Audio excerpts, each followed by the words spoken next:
We also use that the NM in the public health services to follow up children and so on and so forth.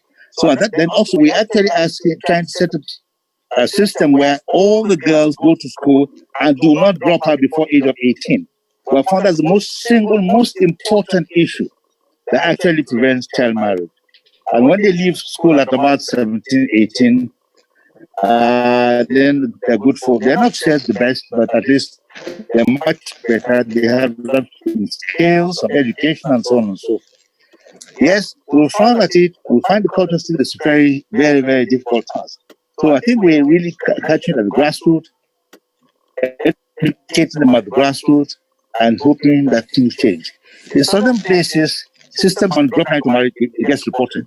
And there are a few more things to do, but as you said, COVID-19 has disrupted a lot of things and has put more pressure on parents, pressure more on girls. The economy is gone, slipped off, and people are really, really in a mess. So the government is arranging some palliatives, the traditional institution arranges palliatives to try and see what way they can help communities, attract funds from somewhere, from willing donors, and see how you can do to help. So these are some of the measures we are doing at the moment. But COVID is a great disruptor. Thank you very much. Very much.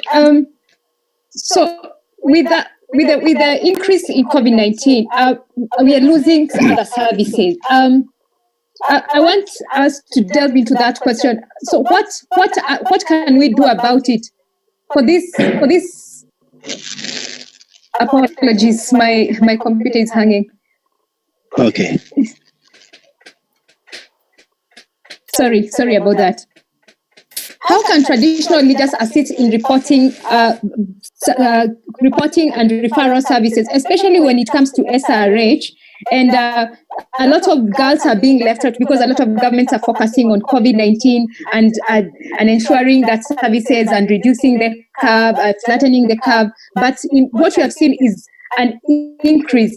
What can we do to ensure that girls are, as traditional leaders, what can we do to ensure that girls are accessing these very important services? And today is Menstrual Health Day, and a lot of girls still can't access to very, very basic menstrual hygiene materials like sanitary towels or water. What can we do during this time that girls are able to access some of these services? I will start with you, His Royal Highness.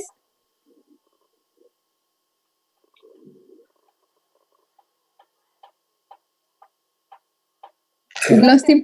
Chief Mutasa. Okay. Chief Mutasa. I would first make a first assertion that there's nothing called child marriage. The term child marriage is just a misnomer. It's just child abuse. To call it a marriage is to give it an element of legitimacy or legality.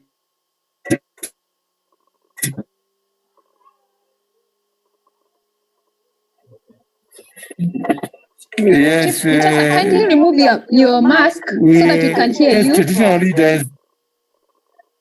We can't hear. As traditional leaders, we've been lagging behind.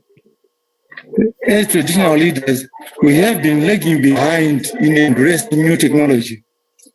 This COVID era is actually a lesson that we should embrace the new technology, like using WhatsApp platforms, Zoom, books, Twitter, to raise awareness about any child marriages. There are certain services which are still operating, like hospitals, like safe shelters. We're encouraging safe shelters to be used, and plans with the village health workers for continuous supply of family planning services.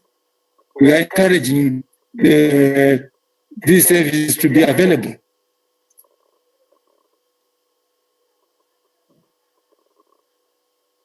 Hello? Hello? Yes, go ahead. Yes, we are advocating against marriage using this platform.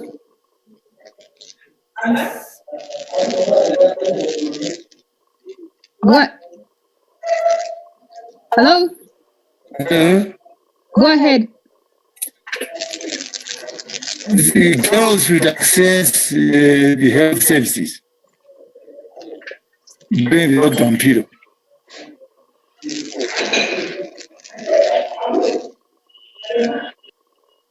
And we are discouraging our people because of poverty, because poverty is one of the drivers of child marriage. And there is a tendency for parents to know their daughters because of poverty. We traditional leaders, we are encouraging this system that child marriages should stop. Don't make off our daughters because of poverty.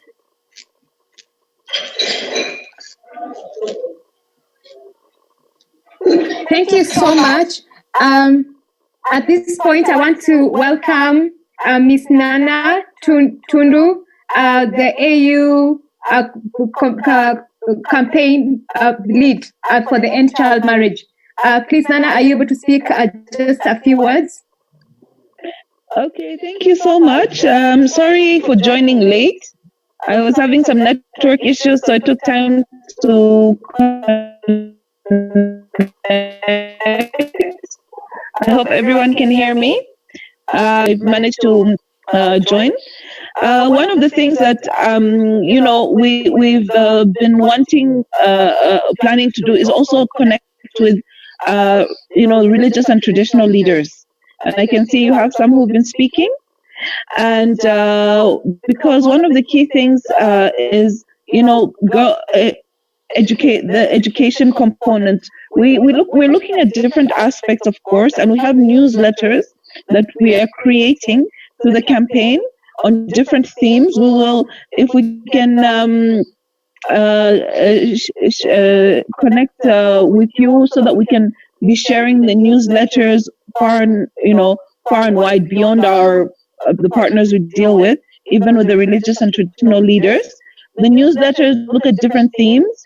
Like we look at gender-based violence and domestic abuse during this time of COVID.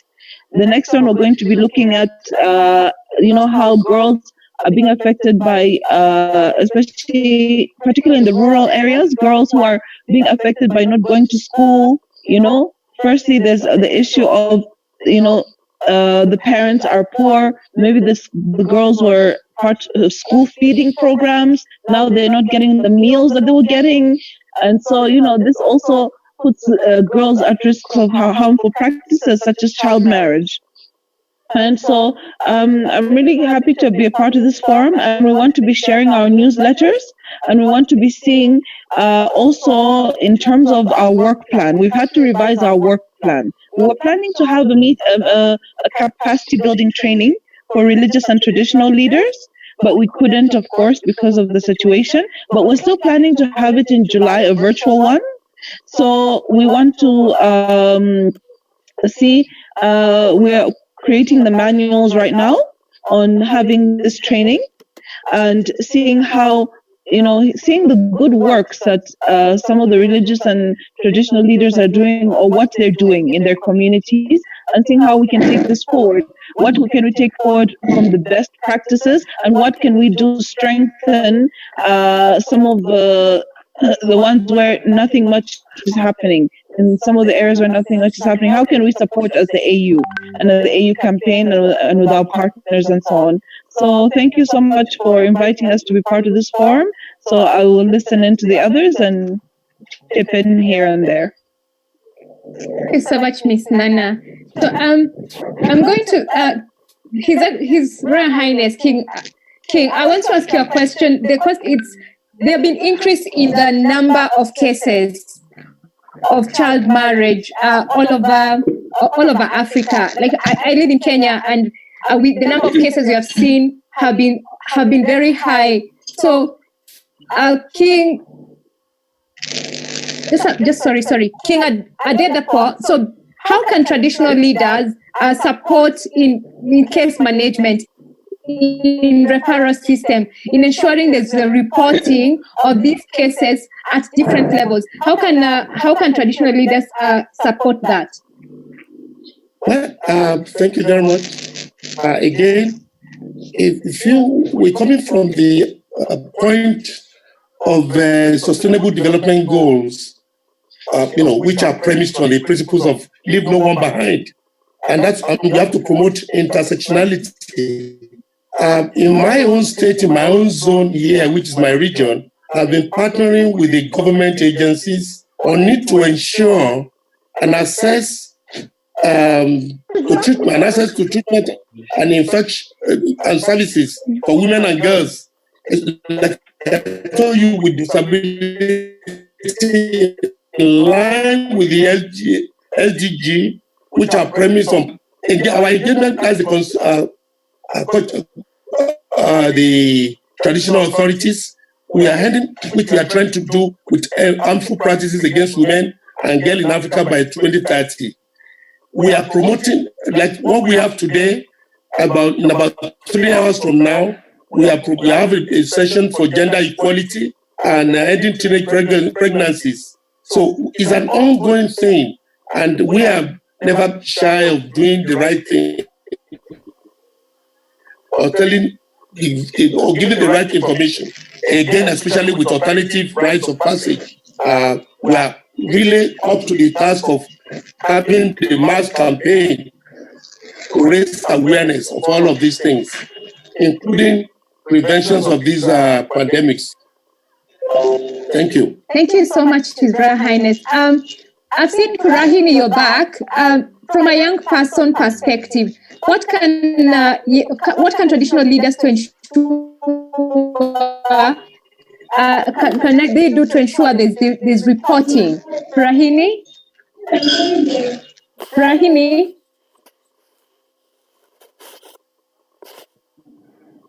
I think we lost her again. Are you there? Hello? Hi, go ahead. Hello, can you hear me?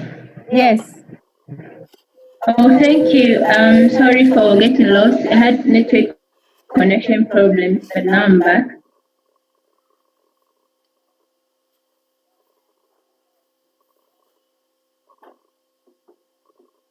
So that marriage is a violation of human family levels and the nation at large.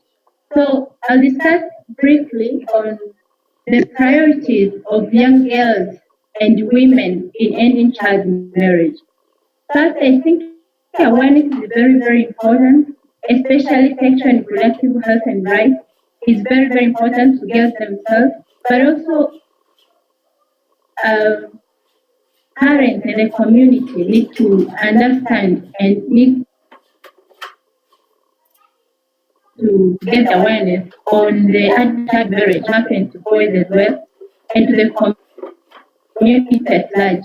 But also, I think economic empowerment is very important. Girls and young boys from low household economic levels are more likely to experience child marriage than those from good family levels. Taking an example from this time, the pandemic, I think it is very vital and very important for young girls to be self-resilient. They need to be taught. They can learn how to make soap, how to make them get income, which can help them to move from low economic standards to be self-resilient on their own. Menstrual hygiene is also very important. It is a very basic need to girls. It's something that we've been making noise on, and we've been shouting and advocating for years, of which it is still a challenge. But I think it is the time now for parents and all stakeholders, young girls and women, can get access to health and safe menstrual hygiene. Thank you. I'm listening up, and I think I'll comment again later. Thank you. Thank you so much.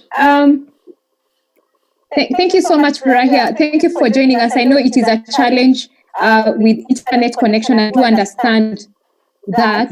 Sure. So, I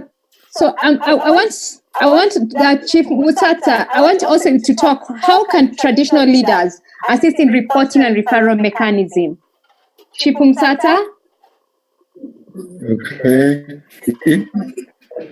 In Zimbabwe, we have got child protection committees. Starting from the village level, we've got the village child protection committee, and the village head. The village head sits in that committee. Then we have got ward protection committee, where a headman sits in that committee. We've got the district child protection committee, where a chief sits in that committee.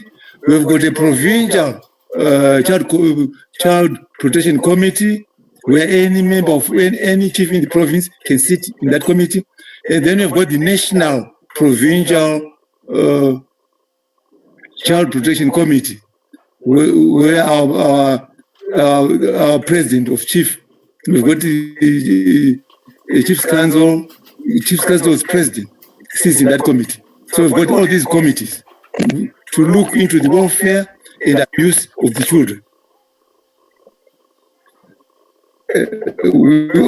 In these committees, we've got members from the line ministries, like Minister of Health, Minister of Gender, Minister of Education, and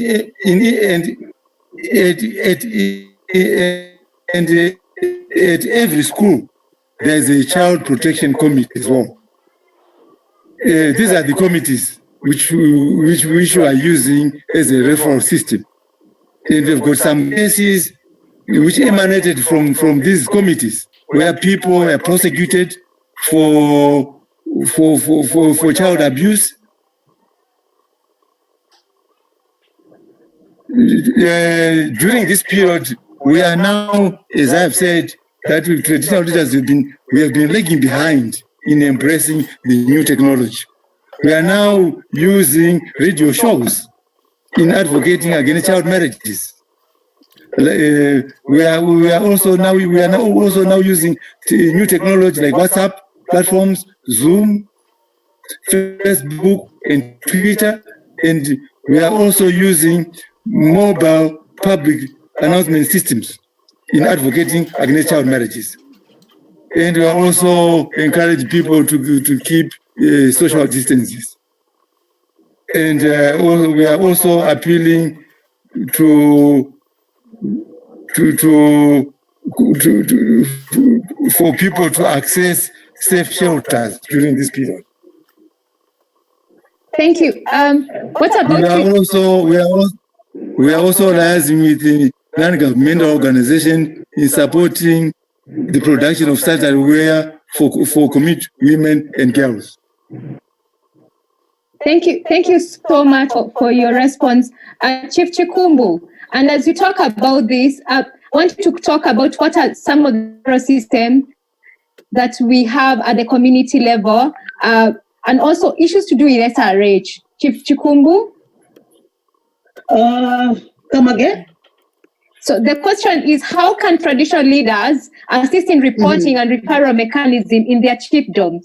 And for you, I want you to touch on issues to do with sexual and reproductive health of young girls, considering today is Menstrual Health Day, and a lot of girls don't have access to these things. How can we ensure that they're able to report and able to access some of these things?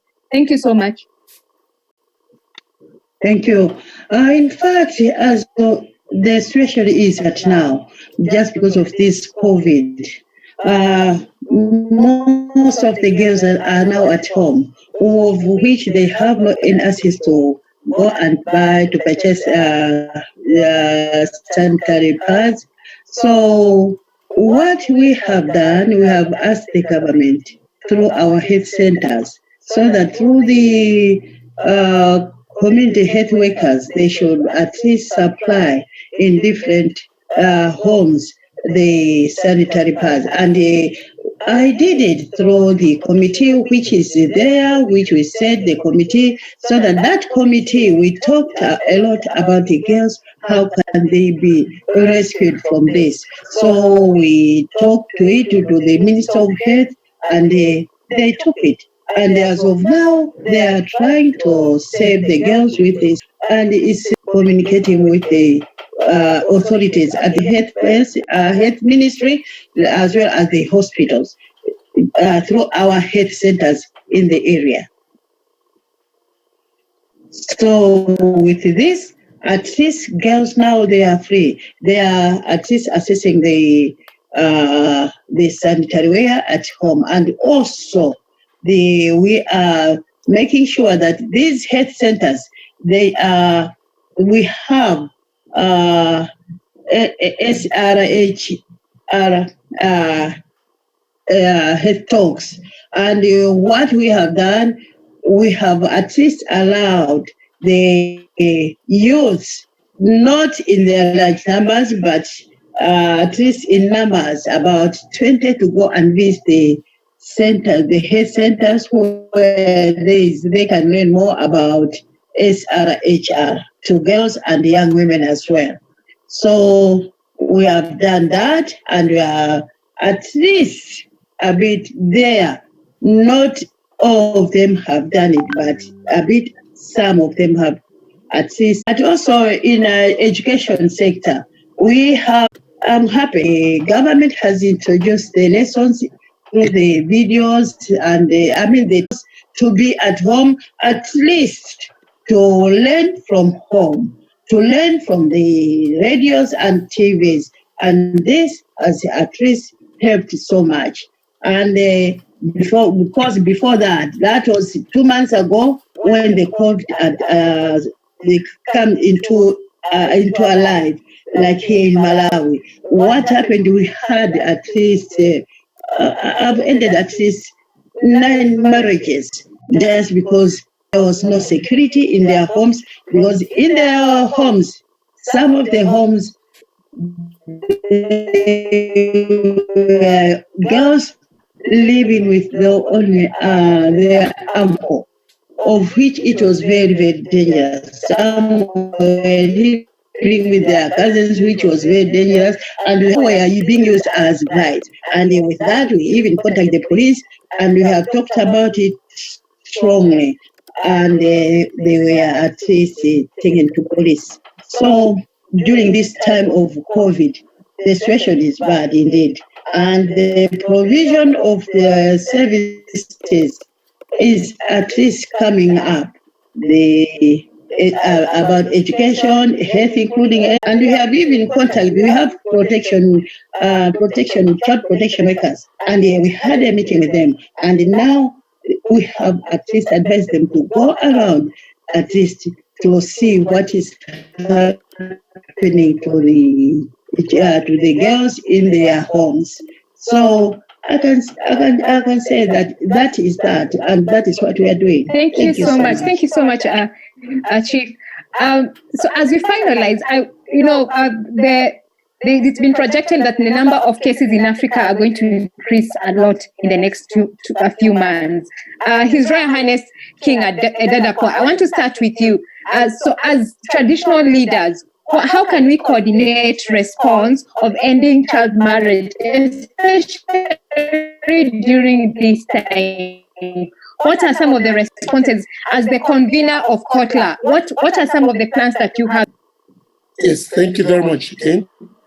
We try to provide support on national level for traditional and cultural, with the government partnership, like I mentioned earlier on, so we can commit and denounce this child marriage and other harmful practices, even at national level, which will cascade downward to local level. We already have on the template. COTLA, we have developed a robust and functional monitoring, which is evaluation and also learning system. The last 2 years of existence of COTLA, and this is what we are doing the basic, back to basics of things we have been having with getting from one training to the other, because you never stop information, advocacy initiatives with our people. And we can only do it successfully with the government agencies. And it's working well in Nigeria for now. There's a lockdown in different places, but there's a national lockdown for the whole country overnight. And you cannot travel from one state to the other. And that is helping a lot. It's helping to curb this menace spreading all over the places. And even in the afternoon too, like in Lagos, Ogun State, or Abuja, you can only move at a certain time of the day to go and get your grocery and do whatever, immediately you go back home. So prevention is what we are hammering. And of course, social distancing too. You cannot be wrong with that. So that's the effort we have, and it keeps changing every day. Now it was supposed to be resumption day for the students of the elementary school this coming Monday, but because of the increasing numbers, they have to push it again. It's an ongoing thing. So you have to extraordinary times requires extraordinary ideas. So we are trying to work with what is happening, and we live a day at a time. And that's what we are doing. Nationally, state-wise, regionally, state-wise, and locally. It's all cascading down. Thank you. Thank you so much. His Royal Highness Haliru, as you answer, what the coordination at the community level as the numbers are increasing at the community level right now, COVID is not about getting the virus from outside the country. It's within us and it's between our communities. What are leaders, traditional leaders, doing to ensure that they are developing a common response and to be able to support government efforts? King Haliru?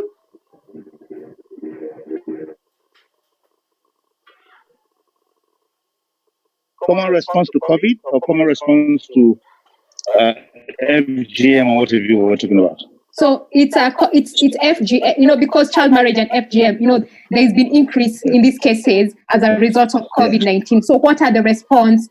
What can we create? What responses can we create as traditional leaders from the community level? Well, I think as King Adepo already said, we have some common responses.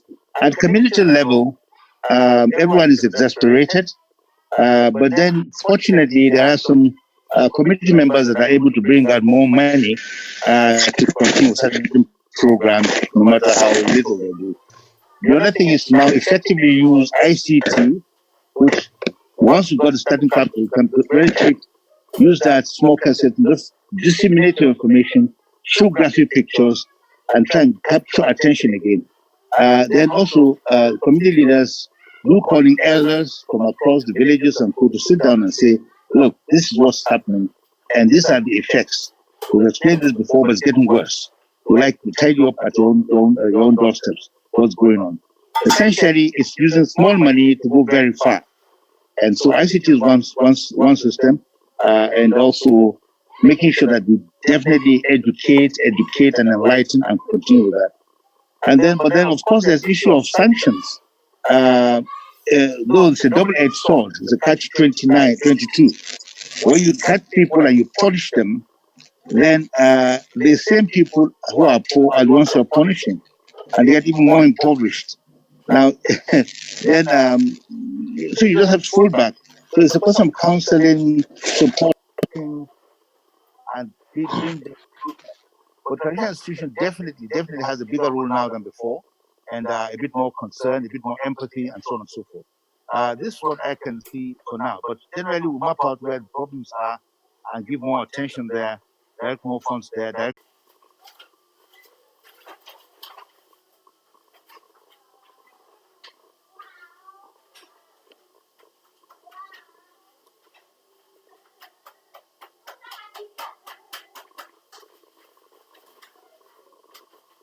Actually gone down to zero, and so people are back on their backs in the house. Very intense relationship that I understand. Psychology, moods have changed. Anything have gone wrong. We hope that with counseling,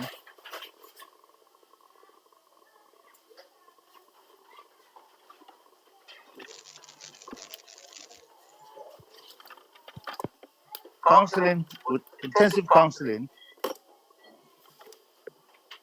Hello? Yes, we can hear you. You can go on. Okay, with intensive counseling, we can make some interest, but if the situation is really bad, we must make the best out of it. Thank you. Thank you.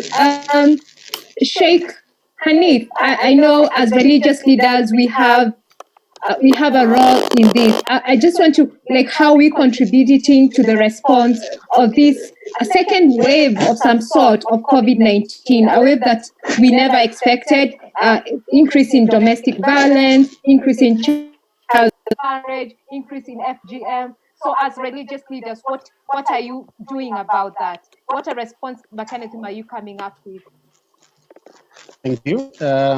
What we are doing currently is to enhancing response and report mechanisms within the faith communities, such that all cases of gender-based violence, be it sexual violence against the children, should not be dealt with at the community, the police, or even start up a suit at the court. But at the same time, we are also dealing with corrupt practices that we think are tacitly promoting child marriages. This is to say that there have been instances where it has been reported that a man has really fallen in love or has married a young girl, and that particular clan may wish to deal with matter silently without informing proper authorities. So as religious leaders, what we are doing is to say, no, this is not a communal issue, this is not a community issue, this is a crime. This is something that we are raising awareness in the communities, such that issues of child marriages should not be regarded as small issues. They need to be looked at a violation of the girl's right. But at the same time, what we are doing, we are aware that traditional knowledge and practices need to be revisited so that they are in line with the strive of ending child marriages. So messages in traditional ceremonies, messages in whatever we are doing as religious rites, we need to be aligned so that they are in sync with efforts of ending child marriages. But at the same time, we are also taking it, making it an offense for a religious leader to officiate or to bless a marriage in which a child or a girl has been involved. So we have got religious other bodies that we are working hand in hand to allow to officiate child marriages. At that event, to that extent, we are using child marriage registers, health management records such as the health passports, but also education management information at education offices to establish that this one is a minor and is not fit for marriage. So as religious leaders, we have also just issued a pastoral letter that is being read nationwide to condemn any issues of sexual violence against the children, especially condoning child marriages in this time when COVID has just affected every household and the economic activities have been affected. So what we are building on the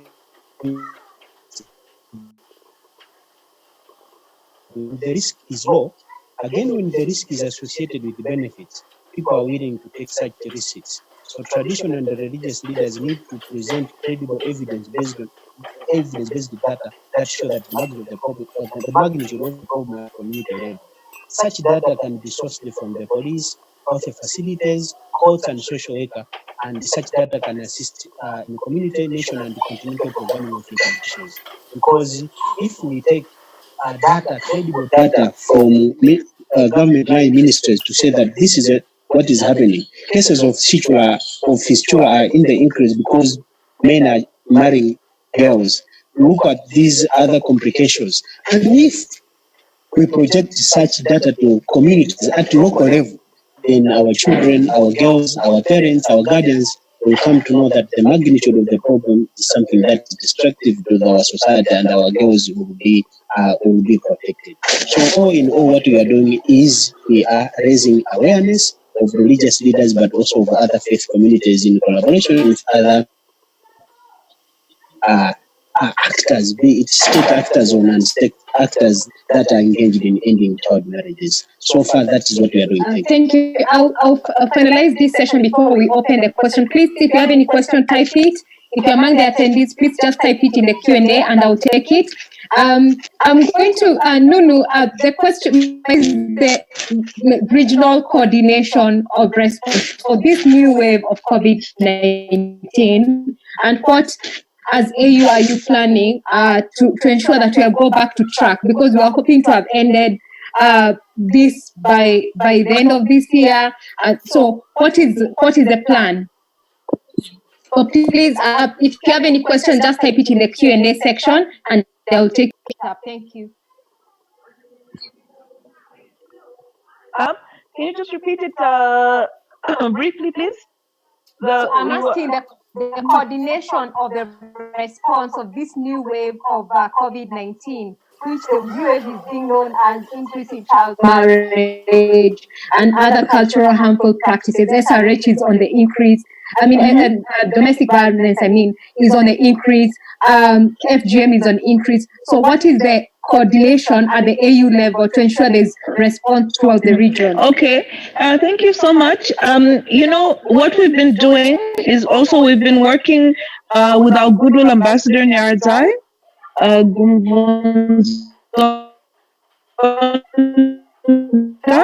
on targeting on member states, on to member states and other stakeholders on how we recommend that they respond to these different issues, that the issues of girls being at risk during this time, of course, of which a number of our participants and religious tradition leaders have spoken about, to ensure that child marriage is still a major priority, and child abuse is still a priority, that these things are happening, during lockdowns, even children abusing each other during these lockdowns. It's not only older men abusing younger girls, it's also teenagers in the same households. There's abuse going on. So it's a very complex issue, and what we're looking at now is creating that guidance note on how member states can keep this high on the agenda, and remember not and to encourage them and promote that young girls must not be forgotten. And this COVID-19 are protected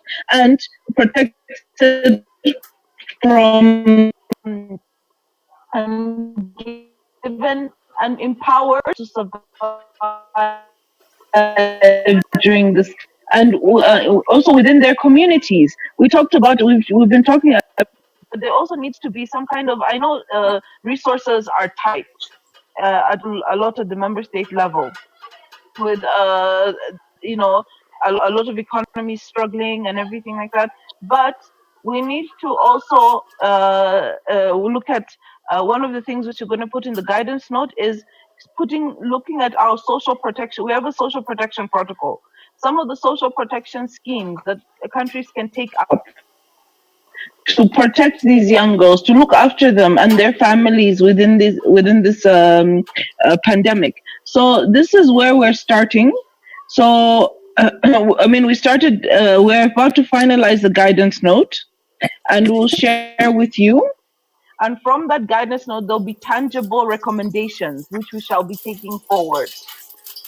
So we should be finished this year, and we need to work with you, with CSOs, with COTLA, and other stakeholders to ensure that this guidance note gets far and wide and reaches the levels that we need to reach at the highest levels. So this is my response. Thanks.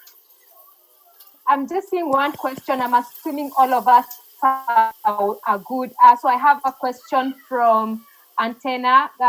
I think what is the role? I think this will go to Chief Mtasa. What is the role of traditional leaders in fighting stigma and discrimination that can rise from COVID-19 patients, especially for vulnerable women and girls? Chief Mtasa.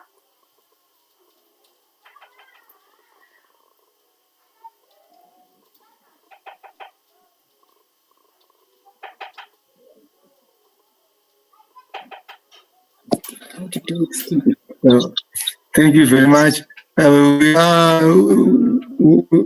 The issue of stigma is very worrying. But anyway, what we are doing is raising awareness about child marriages. As I've said, child marriage, the term child marriage actually is a misnomer. This is just child abuse. People should be told that this is child abuse, not a marriage at all. And this is what we are advocating against. We're not talking of child marriages, but we are talking of child abuses. It's not a marriage at all. Definition of marriage does not fit in. Marriage is for adults, not children. So for us to call it child marriage, it seems we are giving an element of legitimacy or legality to child abuse. As far as I'm concerned, there's nothing called child marriage. This is child abuse. And this is what I'm advocating against. It's child abuse under the guise of marriage. Thank you so much. Thank you so much. Anybody with a question? I'll take two hands, the first two hands to come up. I'm going to give you a chance. The first two hands. Yes, Chief Chukumbu. You're muted. Chief Chukumbu, you're muted. Please unmute yourself.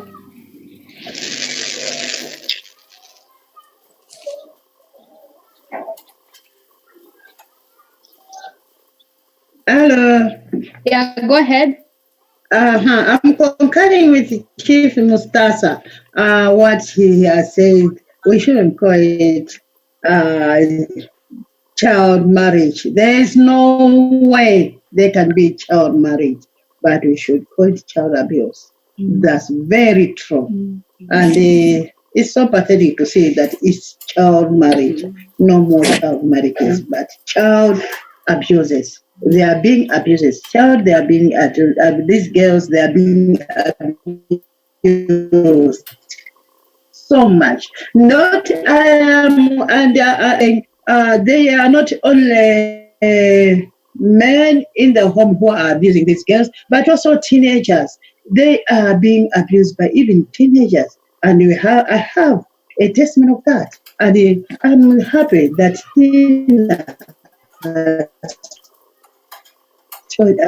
has talked about it. I thank her. Thank you, my dear. Thank you so much. You have a question? I think you're in. Constance, please just go ahead. You have a question? No, mine is a comment. Okay, Sheikh. The laws of almost all the countries in Africa, the term child is abuse, sexual abuse. So let us hold our governments accountable by renaming what is called child marriages into child abuse. In so doing, it will not be a problem for us to prosecute all those men or young men or boys that are having sexual relations with the underage girls. Because just as Chief Mutasa of Zimbabwe has just rightly pointed out, saying child marriage is like we are condoning.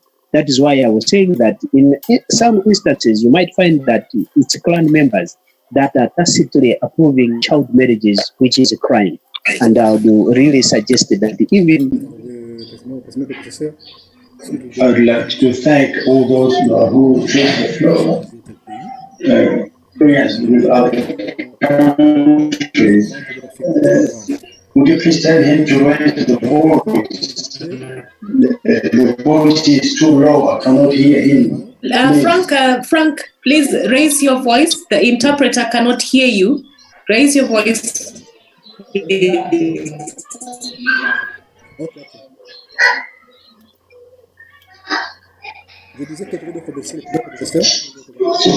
I was saying that we are going to present, to give you, to show a presentation about, the right of children. As you said, you are running behind schedule, and we're going to talk about the work done by, you are going to start by the first issue about the initiatives or at national level. And so in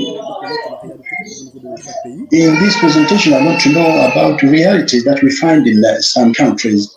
And I'm going to invite the representatives from Congo, who is going to talk about some articles in the charter.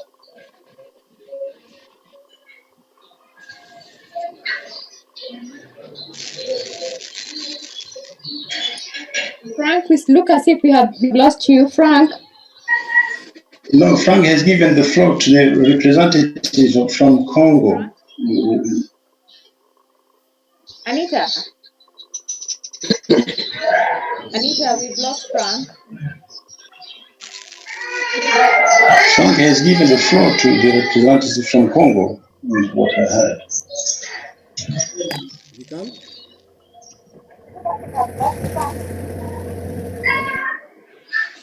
Frank?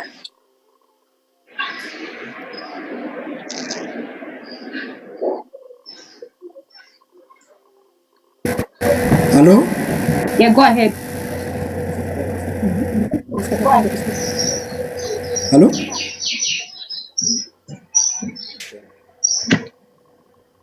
J'invite Monsieur Vicar de l'RDC. So, the floor is given to Vicar from DRC. Vicar from DRC, please.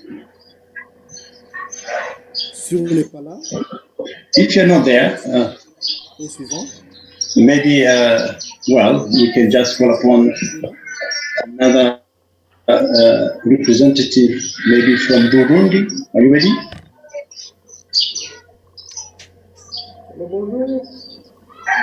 Oh, good. Hello.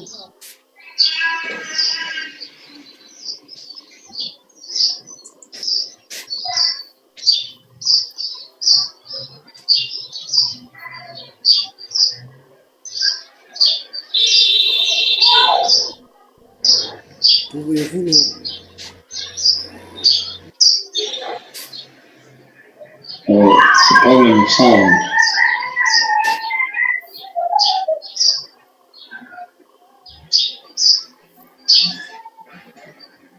Frank, go ahead. We have a problem. Your sound is good. You started a little bit, but go ahead. Hello.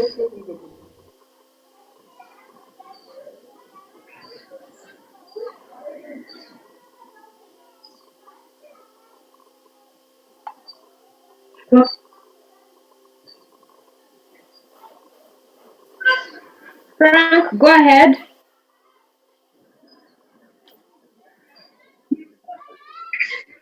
Okay, merci. Anita. Thank you, Anita. Do you hear me? Yes. Do you hear me? Please. Let's give the speaker.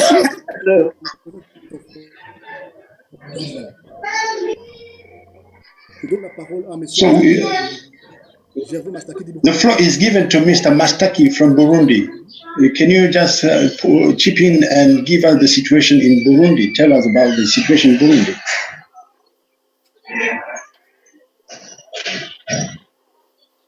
Frank, go ahead. Go ahead. Frank has given the floor to the representative from Burundi. But apparently the representative from Burundi, there's a problem of connection. Hello, Johnny? Go ahead. Yes, I am heard about the problem. Nous devons présenter, mais les représentants de nos pays devraient présenter, mais malheureusement. Presentations, but unfortunately, but now the microphone not active. The microphone are not working there.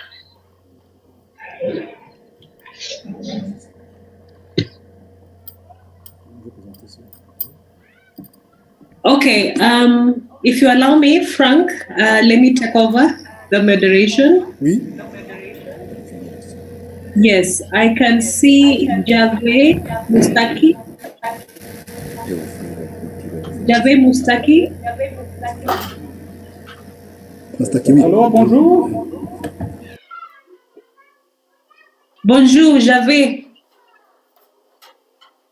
Yes, hello. Okay, carry on, J'avais. Yes, go on. Oui.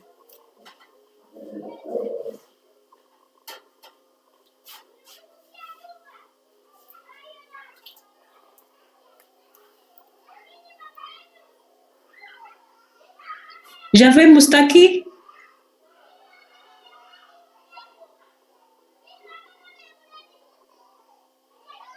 J'avais. Okay, it seems we've lost J'avais. His hand was up. Colleagues, we wanted to get a sense of this session, and we wanted each representative from each country. D'accord. Voilà. D'accord. Donc, je disais... C'est J'avais? Oui, bonjour. Yes, hello. J'avais. Est-ce que maintenant vous m'entendez? Do you hear me now? Ça avance bien? Do you hear me now? Is it clear? Okay, okay. D'accord, on y va. Donc, je disais... Okay. Je disais que le Burundi a déjà ratifié la charte depuis le 11 août 2000. Mais nous avons un problème, c'est que depuis 20 ans de la ratification, le pays n'a jamais produit ni les rapports initiaux, ni des rapports périodiques. Il y a un problème. Cette fois, c'est un problème technique parce que moi, je vois. D'accord. Alors, non plus la société civile burundaise n'a plus. So many people are speaking now. Oui, alors, le Burundi n'a jamais produit un rapport, non plus la société civile n'a jamais produit des rapports. Mais néanmoins, malgré cela, par rapport à la mise en œuvre de la charte, le Burundi a intégré plusieurs dispositions. Le Burundi a intégré plusieurs dispositions dans ces lois, notamment la constitution du Burundi, qui a intégré les dispositions de la charte africaine. Il y a également des lois qui ont intégré la charte africaine dans ces dispositions, mais nous déplorons le fait qu'on n'a pas pris en compte. On n'a pas pris en compte la disposition parce que l'âge légal au Burundi est fixé à 15 ans. L'âge nuptial également est différent par rapport aux garçons et filles. Il est fixé à 18 ans pour les filles et 21 ans pour les garçons. Nous sommes en train de nous battre pour qu'on puisse passer à l'harmonisation de cette disposition. Il y a également une disposition qui a été adoptée par l'Assemblée nationale du Burundi qui concerne le code de procédure pénale et qui donne des innovations importantes par rapport à la justice des mineurs. Également, personne ne l'entend. Okay. Est-ce que maintenant vous m'entendez? Do you hear me now? Do you hear me now? You have to go to English. Alors, maintenant, au niveau de l'éducation, donc je disais que le code de procédure pénale a introduit des innovations importantes pour la justice des mineurs dans le pays, même si beaucoup de choses restent à faire. Au niveau de l'éducation, il y a une loi qui garantit la gratuité de l'enseignement, et c'est la même loi parle également de la parité entre les filles et les garçons pour l'accès à l'enseignement. Malheureusement, malgré toute cette intention, il y a toujours un taux très élevé d'abandon scolaire en cours d'année et les filles sont le plus frappées. On est en train de se battre également pour qu'on puisse faire un effort et améliorer la poursuite. Alors, là, c'est au niveau de l'enseignement. Si tu m'entends, fais-moi un signe. Oui. Est-ce que vous m'entendez maintenant? Tu m'entends? Oui, moi je vous entends très bien. Oui, je vous entends très bien. D'accord, je vous entends très bien. Alors, Gervais is speaking. Merci Anita, désolé. Ok. J'avais. Allez. Je dis qu'on entend. Gervais, you can continue. Alors, je disais. D'accord, merci beaucoup. Alors, je disais qu'au niveau de l'éducation, il y a gratuité de l'enseignement, mais le taux d'abandon scolaire reste très élevé, surtout parmi les filles. Au niveau de la santé, il y a également des avancées significatives parce qu'il y a gratuité des soins de santé pour les enfants de moins de 5 ans, malgré les difficultés d'application de cette mesure, parce qu'on a constaté que certaines pathologies qui frappent régulièrement les enfants ne sont pas prises en charge dans cette mesure. On souhaiterait également que des efforts soient loués pour qu'on puisse améliorer cela. Les enfants de la rue également sont frappés parce qu'ils n'ont pas la possibilité d'exhiber les documents qui sont exigés pour qu'ils puissent accéder à la gratuité des soins.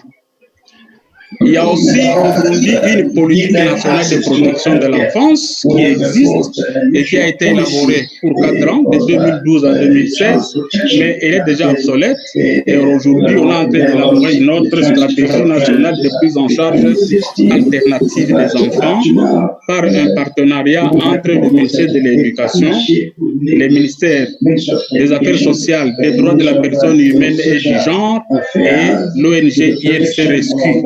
Nous pensons que prochainement, le document sera validé. Le Burundi disposait également d'une stratégie nationale de prévention et de lutte contre les enfants en situation de rue, mais qui est déjà dépassée et le pays n'a plus la possibilité de renouveler cette stratégie. Et malheureusement encore, on trouve dans les rues des centres-villes de Burundi plusieurs enfants. Les derniers rapports parlent de 5 000 enfants qui vivent dans la rue. On devrait encore travailler pour qu'on puisse améliorer la situation des enfants de la rue.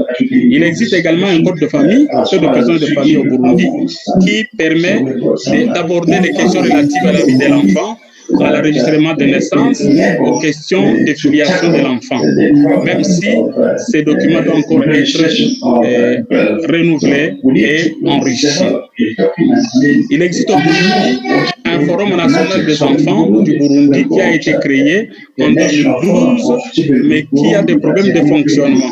Mais c'était une structure très importante parce que ça permet aux enfants de donner leur point de vue sur toutes les questions qui les concernent au niveau de tous les secteurs de la vie. Le Burundi également, dans le but de donner la chance d'expression aux enfants, dispose d'une radio scolaire Dragakura qui fonctionne.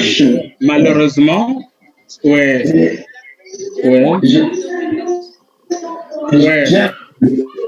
D'accord.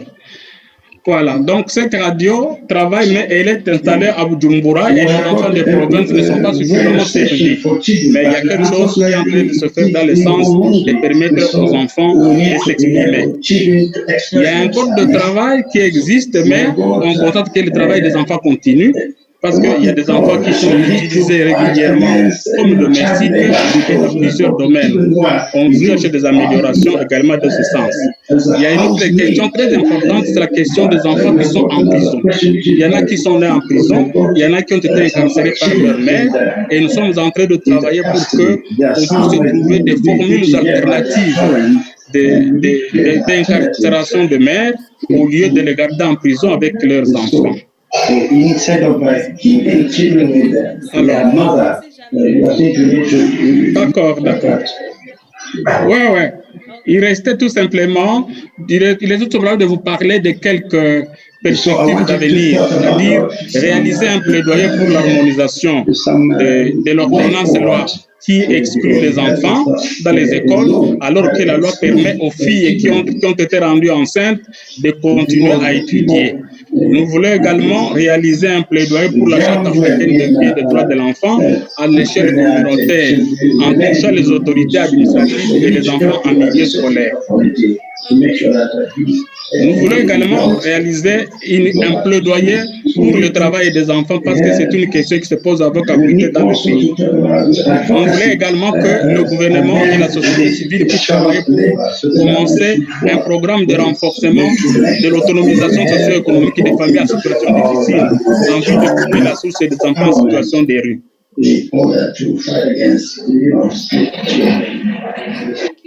Nous avons constaté également que le pays ne produit pas des rapports. On va faire un plaidoyer pour que le pays puisse produire et soumettre des rapports sur la mise en œuvre de la charte et du comité. Je vous remercie.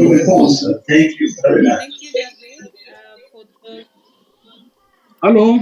Merci beaucoup, Anita. We want to have a representative from Congo. Il y a Vika. Vika, vous êtes là? Oui, je suis là. Ok, vous avez la parole. Oui, merci beaucoup pour la parole. Je vais parler de la situation en République démocratique du Congo. Dans un premier temps, j'ai noté que notre pays n'a pas encore ratifié la Charte africaine sur les droits et le bien-être de l'enfant.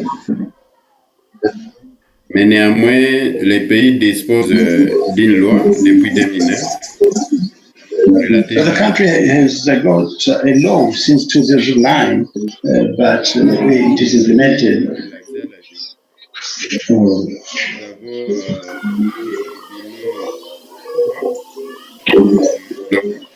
Établissement de garde pour enfants. Ça fait en fait parce que jadis, les enfants étaient mis dans les mêmes cellules. Grâce aux différents... Can't hear. The voice is not clear. I'm sorry, the voice is not clear.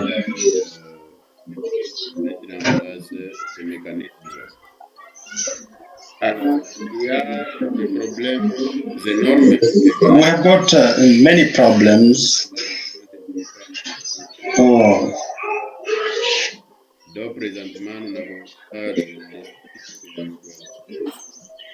Et cela nécessite des études. So we need to carry out some studies.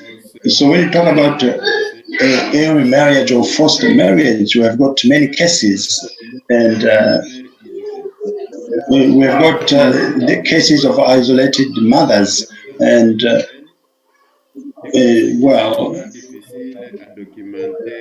so we have a problem to document some cases because we have got some parents who cannot just even determine the age of children or girls to get married.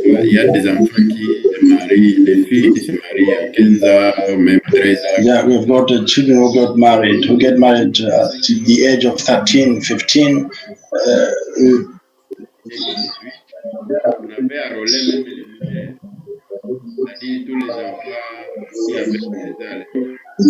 Ils étaient aussi enrôlés. Et c'est là...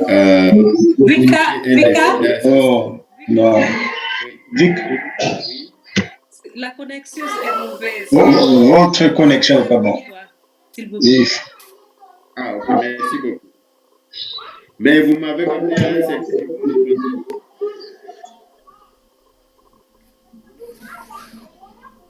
Allô? Yes. Allô? Vika, parlez à votre voix, s'il vous plaît. Oui, Vika, s'il vous plaît, vous pouvez élever un peu la voix là, parce que la mariage forcé a augmenté. Ça, c'est la dernière. Chez nous, il y a beaucoup de mariages forcés, mais qui sont isolés, c'est-à-dire ils ne sont pas documentés et suivis. Mais aussi, je venais d'ajouter un défi qu'il y a un défi parce que lors de l'enrôlement, prévision des élections de 2018, on avait enrôlé les enfants de moins de 16 ans, alors que notre constitution détermine la majoration, la majorité à partir de 18 ans. Et donc, ce sont des défis majeurs. À part ça, question des... These are kind of challenges. When you talk about the street children, there's so many children who are not orphans, many children who are orphans. In the eastern part of the country, we have got a different war that the country has gone through, and so the children in DRC are facing so many challenges. That is why, at our level, among solution. We need to have the charter, ratified, and we need to put in place a plan, an implementation plan of the charter, and we had to carry out actions in order to have regular report on the children's situation. And with the CSOs, we need to develop the alternative reports in order to present the situation of children in DRC. So it can enable the region to understand the situation of children in each country. If we need to talk about the case of COVID-19, which is also a very big threat, because in DRC we have got more than 2,500 cases, because we got the first case on in March 2020, and you see the country is in confinement now because the President of the Republic declared the state of emergency. So schools are closed, and so the churches and mosques are closed. So this situation gives an impact on the children's situation. Well, in a nutshell, these are the situation. So we've got so many problems linked to financial means. We've got difficulties to make sure that we have the national, we have no means to carry out serious studies on the situation of children in DRC. So in a nutshell, I think this is what I have to say. Thank you very much for that, Sir Jean Baptiste. Hortense, vous avez la parole, s'il vous plaît.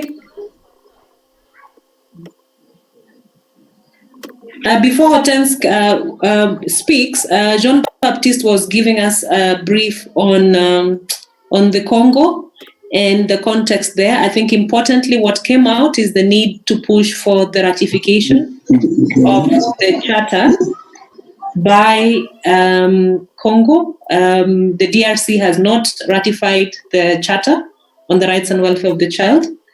And he also noted, the issue of forced marriage, being one of the issues that is rampant, as well as child marriage.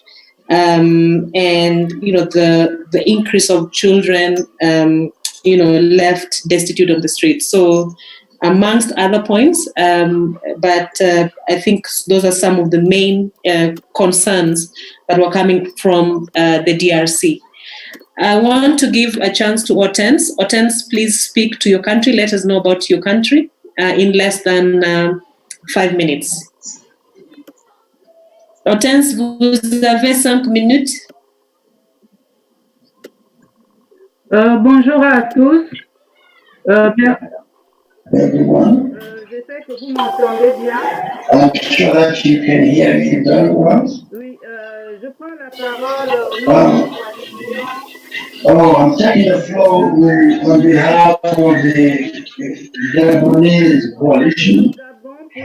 So, for the case of Gabon, Gabon has ratified the charter, the African Charter on the children's rights and the welfare of the child. So, and we command the Gabonese government for enacting the decree providing for the child code in the Republic of Gabon. So this organic law has got the provisions of the Article 47, 54, 76, and the constitution that talks about the child's right in the constitution. It has got the protection and promotion of the child, and so. However, we have what about the violation of the child right at all levels in Gabon. I talk about the early marriage because the age of marriage of the girl and boy, according to the census that is carried out in 2013, 60,364 12 to 17, 72% are living in the free new maybe sometimes they are married or they are living with the man, with the complicity of the family. So we recommend for this point, so the state should harmonize the standards of the regional and international instrument the national legislation because in Gabon we are 21 years and the international legislation talks about before 18 years. But despite all this, we are very young, at the age of 15, which is not normal. So, for the rights, it's a hard and because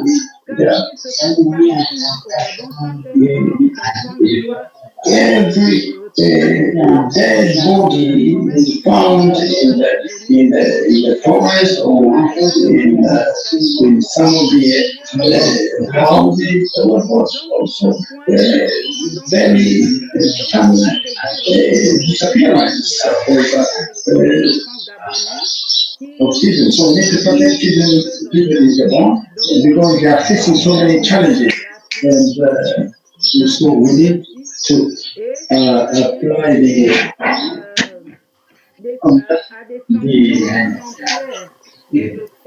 and sanction those who are practicing this abuse of the rights. But for the orphans, so we need, there's a kind of violence that is exercised during several years in so we need the recommendation the state should indicate in the report on how the legislation ensures the protection and to abolish any kind of discrimination in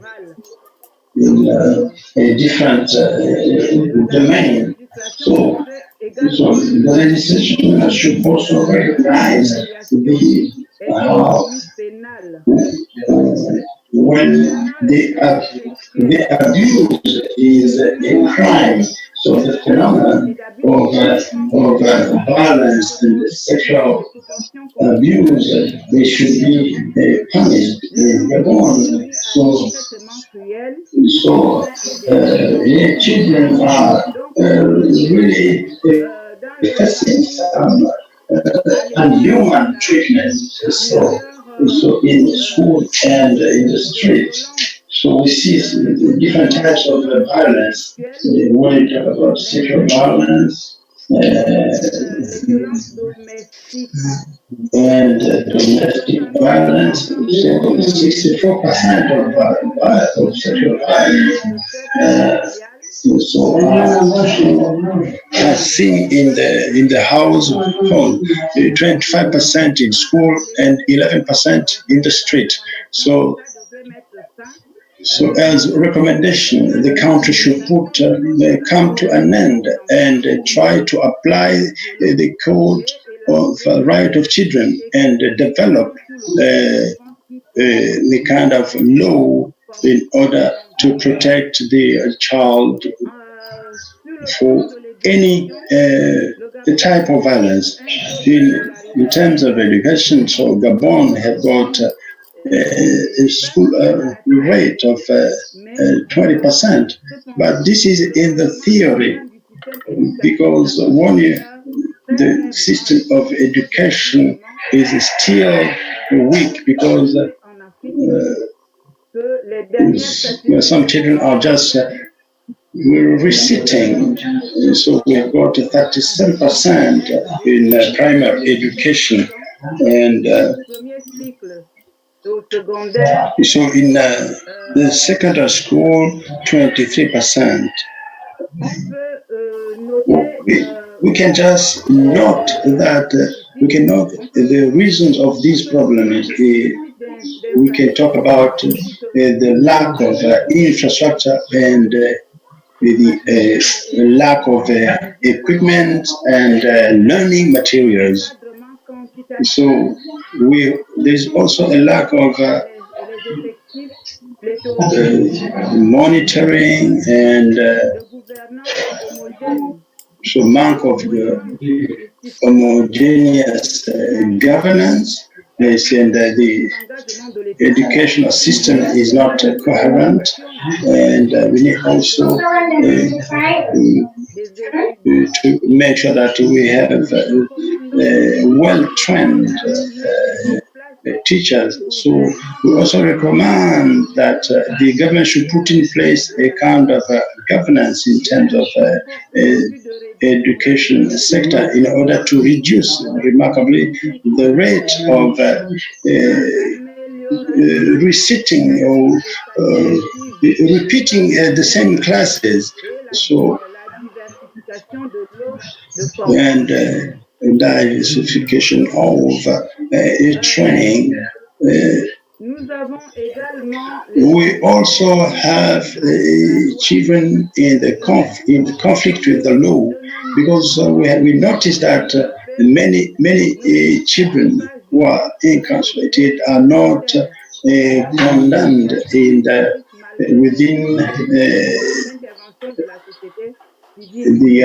the right time. So we have got a mixture of children in custody. So and this caused some kind of contagion. So we recommend that the children in conflict with the law should just be submitted in a kind of very flexible regime where they can be separated from adults, and they can be in can have a regime appropriated, to their age, and they put in there according to the category of their crime, and try to favor their social reintegration and harmonize some legal provisions with the international standards as far as the right of children are concerned. I think I've come summarize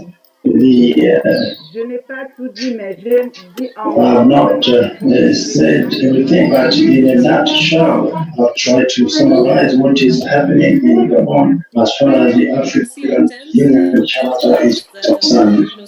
Thank you very much. Context of in Gabon, and she's given some very disturbing figures of the nature of violence perpetrated against children, mentioning that 64% of children are being violated in the home, 25% in the schools, and 11% outside. We've also spoken to the issue of child marriage. and the fact that there's a lack of system to protect children from child marriage. We have I don't have a lot of time, so I want to invite Donald from Chad. Oui, bonjour. If you're not speaking, please mute your microphone. Oui, bonjour.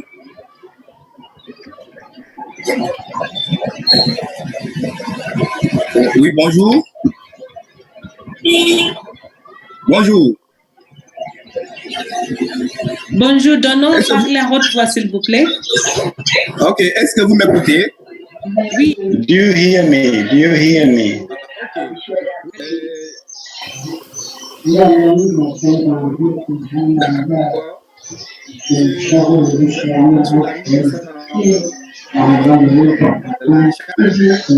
you talk about implementation of the charter, no,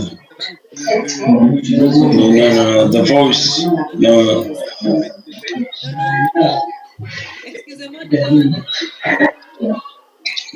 Hiyo sio sehemu ya kukalia. Wewe vipi? Mwisho ni kiti cha kukalia.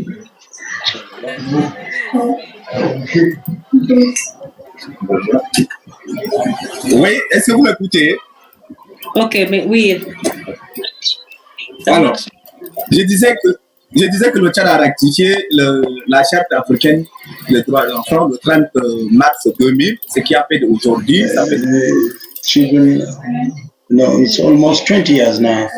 And in 20 years, we have got the kind of progress in the child's rights. So we have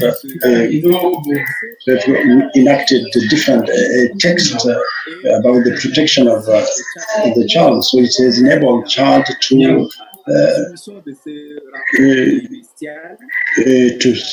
send this initial report that have been delayed, and the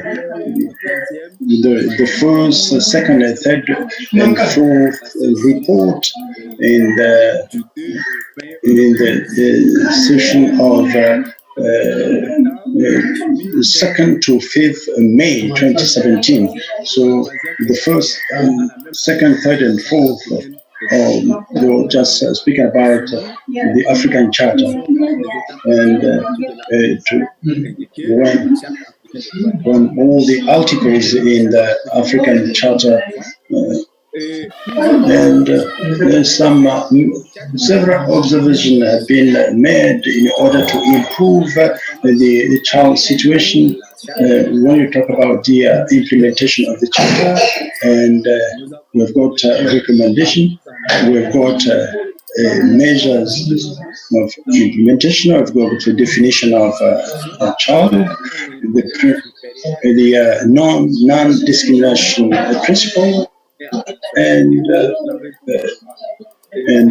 the nationality, the registration, and freedom of expression, and the basic health care, and the social welfare.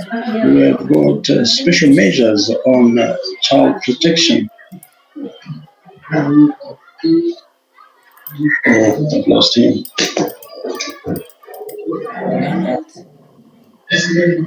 Donald is lost. Okay. Yes, you can just continue. D'accord. Et sur la santé des enfants, je viens de parler ici sur les trafics d'enfants et les enlèvements des enfants. C'est un moyen courant qui passe au Tchad. Donc, il y avait une recommandation des experts sur les droits d'enfants qui a été recommandée au Tchad d'interdire le trafic des enfants et l'interdire aussi les enlèvements des enfants. Nous avons, sur le progrès aussi du regard de la recommandation des experts qui a été recommandée au Tchad, nous avons la promulgation d'une ordonnance numéro 6/PR 2015 portant l'interdiction du mariage des enfants au Tchad et fixer l'âge minimum du mariage à 18 ans. Et nous avons la loi 09 à 29 qui porte aussi sur l'interdiction du mariage des enfants et a été aussi signée et promulguée par le président de la République le 21 juillet 2015 et qui sanctionne aussi le mariage des enfants. Nous avons l'ordonnance numéro 6 de 2018 portant la lutte contre la traite des personnes au Tchad et la loi 012 portant l'interdiction de la traite des enfants. Anita, alors, comme je venais de tell Donald to mute one of these gadgets, just two gadgets, so we get a lot of feedback. Vous m'écoutez? Vous m'écoutez? Oui, vous pouvez... Ok. Oui, allô? Ok, Donald, vous avez utilisé une... Ok, je vais aller plus rapide pour finir rapidement. Ok, d'accord. Sur le plan éducatif, bien que le Tchad soit l'éducation est obligatoire pour tous les enfants. Education is compulsory to all children. There is a difference between boys and girls. So the girls finish their primary education and get married, but we've got progress as far as health is concerned because we've got some health centers. We've got so many issues to talk about within the framework of health. So we've got vaccination against polio, but because there's lack of follow-up. We've got many children with malnutrition. So in the Lake Chad and the northern part of the country, we've got the problem of drought and another problem of Boko Haram armed group. So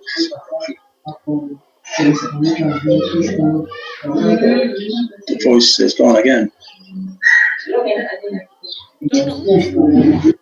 Donald, are you there? Oui, je vous écoute. Oui, allô? Est-ce que vous m'écoutez? Donald? Oui? Okay, I can hear. Yes, that is Donald. Okay. To mute one of his gadgets, so there's a lot of feedback, so we can hear him over and over, and then we can use that for the translation. Yeah, it's a problem, really. Donald, please use one gadget. Donald. D'accord. Maintenant, nous finissons par la recommandation aux partenaires de soutenir la coalition nationale dans la mise en œuvre des recommandations des experts. Voilà ce que nous avons résumé, ce qui concerne les états de mise en œuvre de la charte africaine sur le bien-être de l'enfant.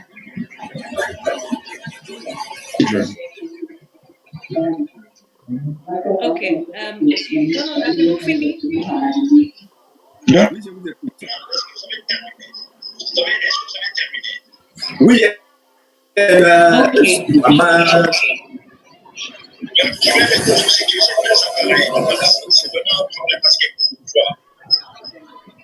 Franck, je t'écoute mal. Oui, il y a un problème là, parce que quand vous parlez, il y a beaucoup de voix. C'est pour ça que vous demandez. He needs to remove one of the gadgets. Je vous saisis très mal, très bas, et je ne sais pas si c'est la connexion. Est-ce que vous avez deux appareils là-bas? Oui, j'ai le casque, j'ai porté le casque. Vous avez deux appareils, donc il faut éteindre un appareil et utiliser un seul. Ah, ok. D'accord. Oui, après. Donald. Oui, je vous écoute. Oui, utilisez un seul appareil. Ok. J'ai déjà. Okay, you got it. Okay, yes, good. Ok, je vais sur le plan de la participation. So the participation of CSOs as far as COVID-19 is concerned. We have got the civil society that's who is in a coalition. We have got the ambition to fight against the impact of COVID-19 at the socio-economic level in Chad. And okay, hello. He talked about COVID. He's talking about COVID-19. So that session is not this one. You should stop before to another one. Okay, okay, thank you for that. Let him just finish. He has 2 minutes only. Il faut arrêter, tu parlais un peu. Il faut arrêter. Non, il a terminé. Il a déjà... Franck. Allô, Anita, je peux interpréter un peu. Je m'excuse un peu, je peux modérer un peu. Monsieur Donald, tu as terminé. Il faut qu'il attende la session suivante du Covid-19.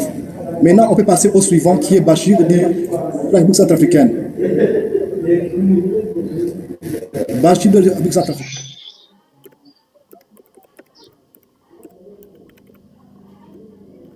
of the Central African Republic.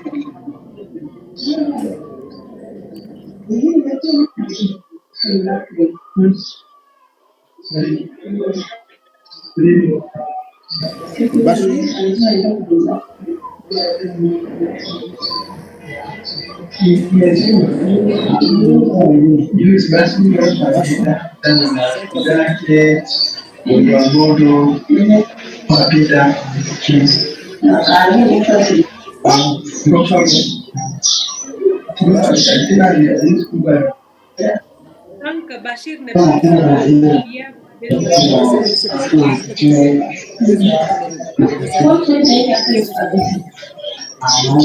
Desiree from Cameroon. Desiree, Cameroon.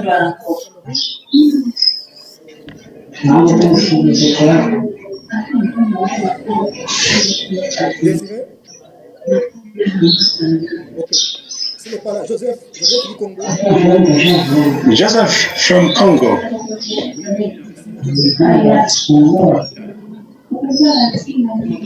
Hello. Hello, Franck. No.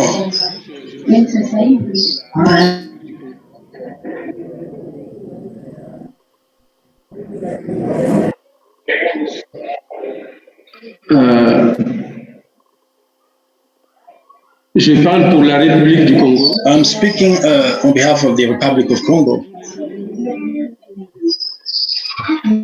Oui, il y a les points.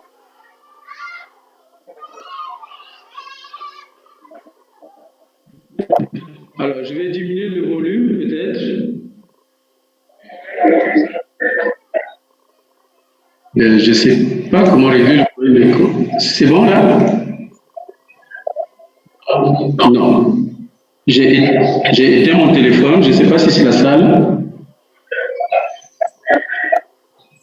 Voilà. Je suis Joseph Ekibi du Congo. Je suis Joseph Ekibi. My name is Joseph Ekibi from the Republic of Congo, and the Congo has ratified the African Union Charter in 2006 and is in the process of harmonization of national legislation, and we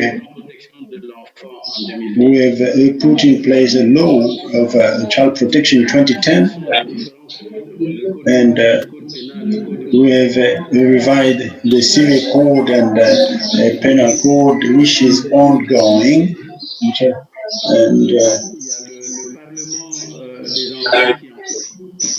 we have got the children's parliament, which is being developed right now. And we are participating in all the processes. And when you talk about modification of codes and put in place the development of children's parliament. So the Congo has got 48% of children, and it's a very young population, as you can see. Since the process harmonization of national legislation with the African Union Charter, so we have got some challenges. We still have 90% who are victims of violence in households. That's why we recommend that measures to be taken in order to apply the law. But we still have that problem, and we also recommend that the church, which is not well known, should be well known. It can get more sensitization so that the charter can be well known. Because this morning we are talking about the early marriage, but because in Congo we have got the customary issues which are very dominant, because the people have got the tendency of respecting the tradition than the law. So we have got an alternative report five years ago, but there is no reaction. We talk about the free education, but in reality, it's not free. We need to apply the law in order to sanction those who are going against the law. And when you talk about access to health care, the law says the education is free, but in reality, as I said, it's not, because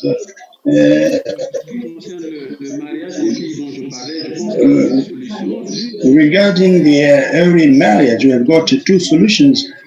So we need to emphasize on education and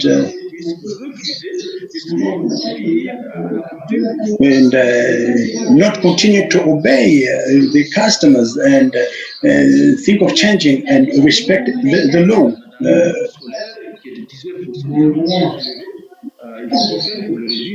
We need to reduce the rate, which is about 9%. But when you go to the registry office, the kind of marriage that is registered in that office, you find it's like it's 4%, which means most of them, most of the marriage are not legal. So we still have children who are put in jail in the same cell with adults, which is very dangerous. We recommend that the children,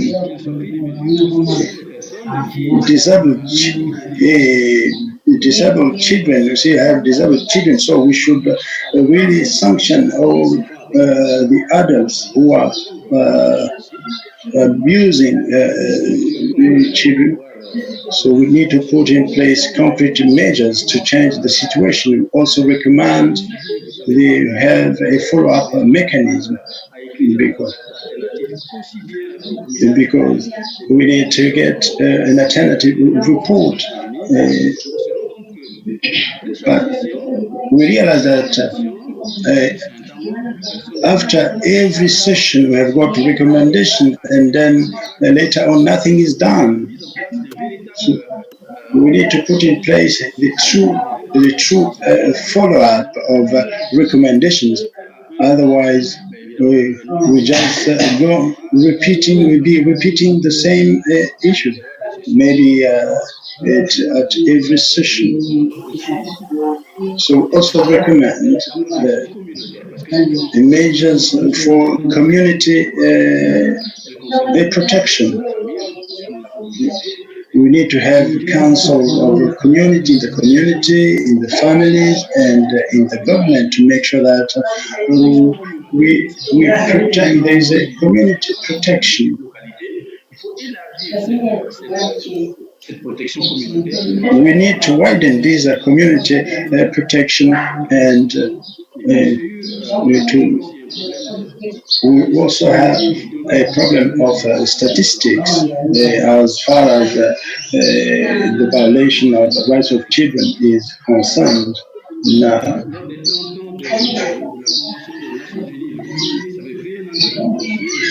when we talk about the UN Convention on the Rights of Children, we need to say that we need to observe what is it.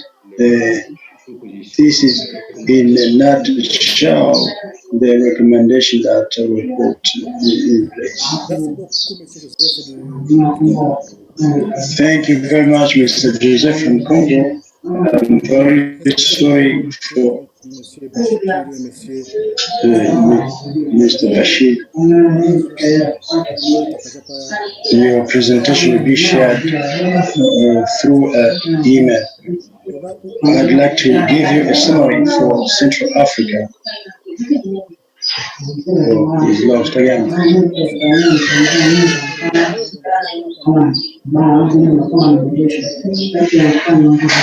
La voix est trop basse. The voice is too low.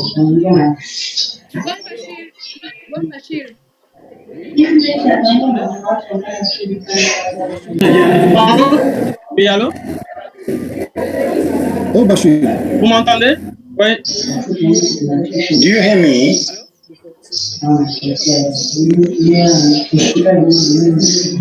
So we agreed since we are running behind shadow.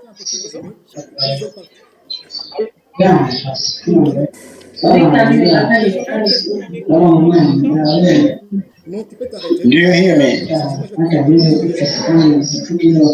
I'm going to summarize because we are running behind shadow. Thank you very much, Bashir. Thank you for your understanding. I was saying that I'm going to present a very, summary of the recommendation of the Central African Republic. So, S'il te plaît. France. I would like to intervene, but I'm not going to delay so much.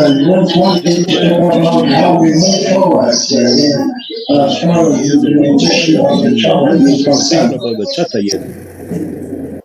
Ok, je vais pas tarder au fait. Je pense que merci d'avoir donné la parole. C'était un problème technique par rapport à mon micro. Et donc, je me It's a technical issue. I have to say that we have identified these things, but today our country is not to make anything in relation to these charters. But with regard to the aspect of the child we have some existing laws that are looking at any issue related to the child violence. And right now, some laws that will look at any issue based on child violence. And today, as I can say, the document has been presented to the president of our country. But I need to say that the Central African his connection is not good. His connection is not good. I am so today We know that we have a serious issue. We are working hard in terms of seeking to find a solution related to this issue based on the violence against children. Sorry. Yes. So we have also the issue of sexual exploitation toward children, especially those who are affected by internal conflict.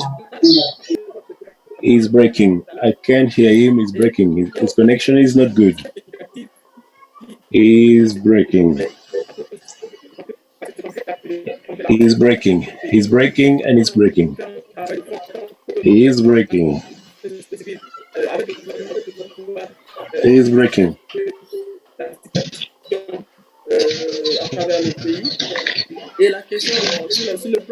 So, with regard to the health issue, Bashir.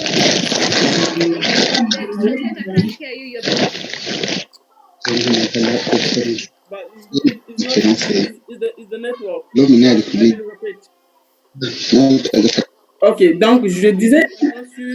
I was saying that as far as the health is concerned, we have got some progress because today children can have access to less than 5 years to healthcare and health services. I don't know what is happening. It's still breaking. It's still breaking. We also have the issue of. No, I can't hear you. I can't hear. As I said before, As I said, I'm going to take long, but the major concern is to have the advocacy at the national level. Program. Oh, he is breaking. His connection is bad, very bad. His connection is bad. Thank you very much. His connection is quite bad.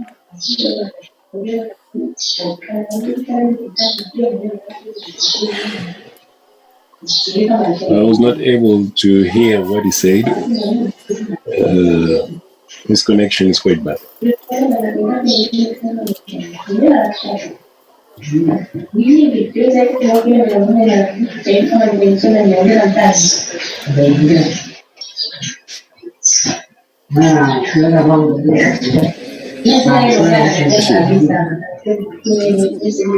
Thank you. Okay, thank you very much. Do you hear me?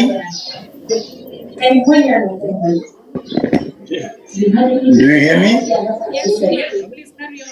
Yes. But Bashir, I'd like to thank you very much the opportunity that you have given to us, and I'm going to give you the summary of the recommendations. Despite all the progress at the level of each country, have some progress in our country, and we continue doing our best. We have got the recommendation for the welfare of the child. Of our children. What we need right now is advocacy, and also an advocacy and the lobby, so that especially in the we can have then we must be able to regular implement the African Union Charter for the Right of the Children. And we need the National Coalition of countries for those who are late, put in place a follow-up program of and also to work with the team recommendation implementation. And then the fourth one, popularization of disseminate to inform people about the African Charter. And fifth, the second recommendation is to. So we need an advocacy for harmonization and have laws in the countries to make sure that all the laws that have been enacted for the children implemented hand in hand with the Charter. We need a mechanism with the implementation mechanism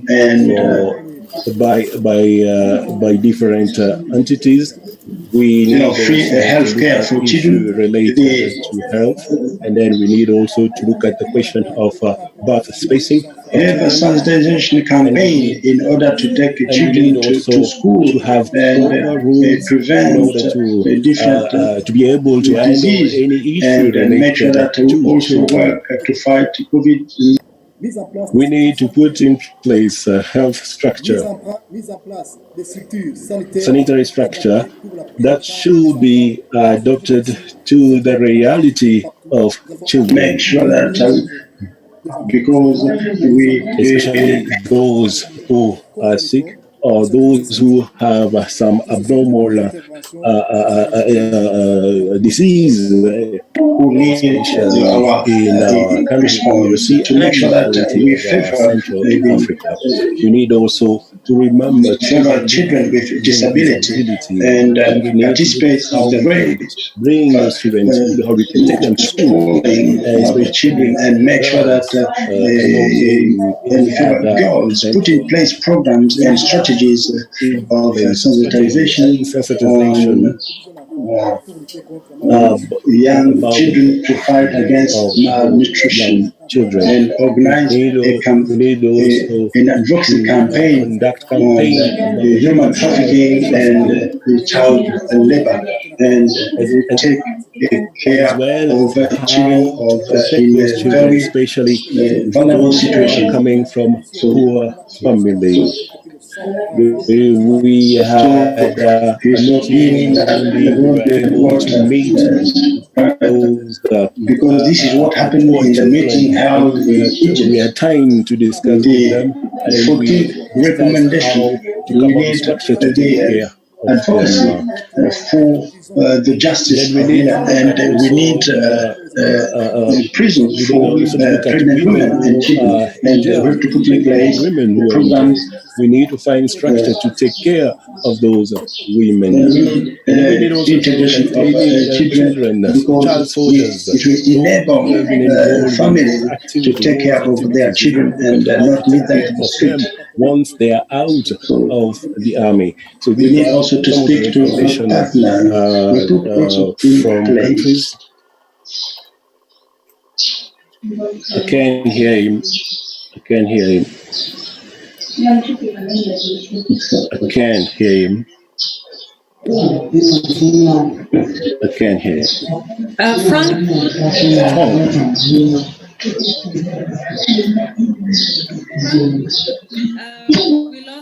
We lost you. Lost connection.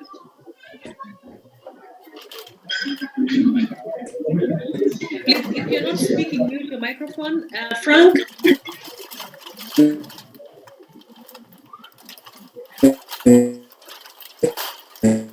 Frank, are you there?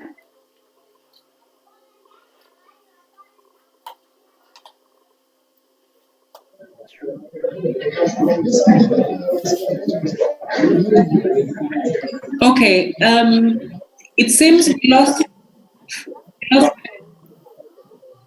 Javed, please mute your phone, your microphone, please.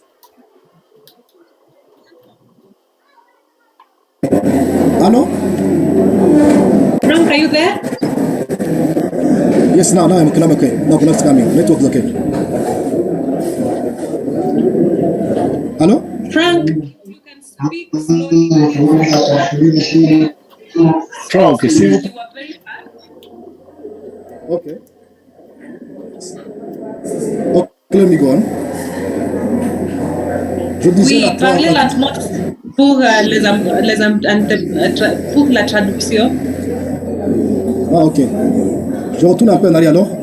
So let me try to repeat. No,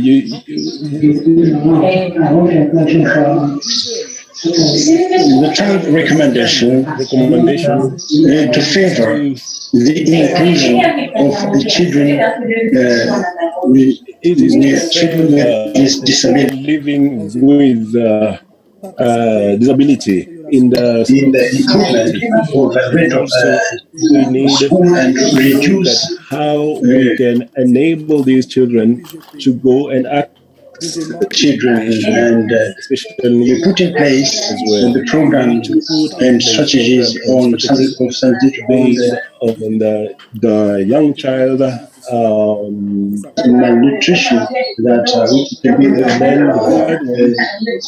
organize the campaign of advocacy on the human trafficking and child labor, and conduct campaign take care of drug against children against drug. Who is muting the mic? In also the issue of girl trafficking. In November, I remember we were from our country, in Egypt. We have arrived that we have 100 girls who are leaving our country to go to Arab countries or in the Gulf, and they are going over there. They were apprehended, and it was a traffic that was well organized by human traffickers. We need to have an advocacy in order to improve the protection of minor teenage justice, in order to help them to take care of them, those who are in jail.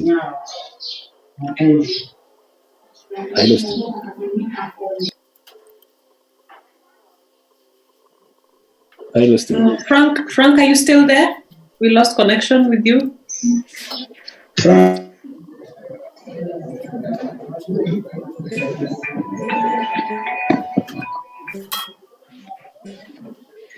Connection is bad.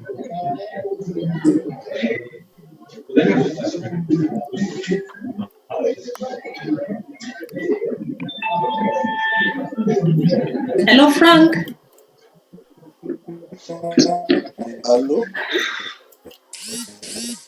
Frank, are you there? If Desiree, please mute your microphone. Frank, are you there? Okay, it seems we have lost connection with Frank.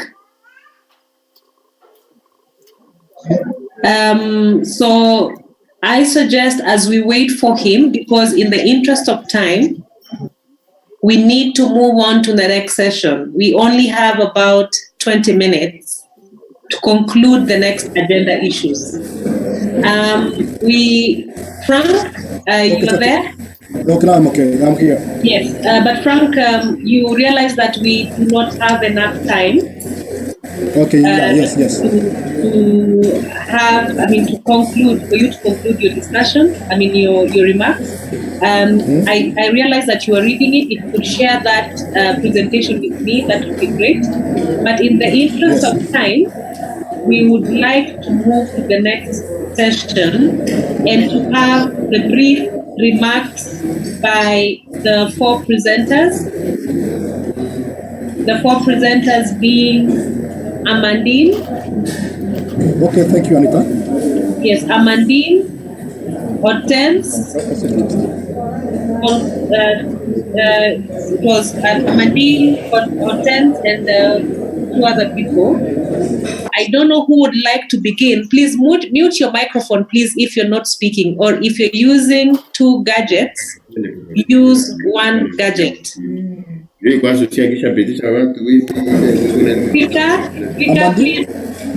Peter, mute your microphone if you're not speaking.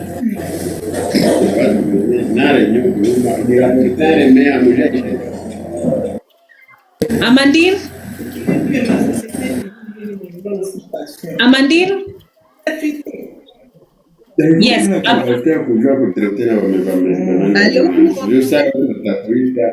Yes. Amandine?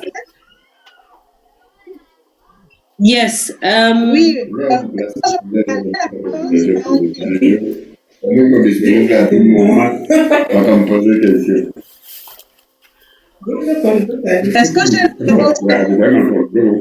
Oui, Amandine, vous avez la parole, mais il y a quelqu'un qui va... Please, mute your microphone. I don't know who has the microphone on. It's causing too much noise. C'est Daoudi ou Dominique? No, Dominique is... Okay, Amandine, vous avez la parole. Amandine, you have the floor.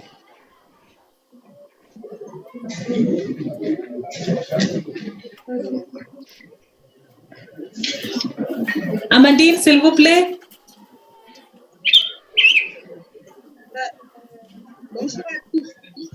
Good afternoon. Hello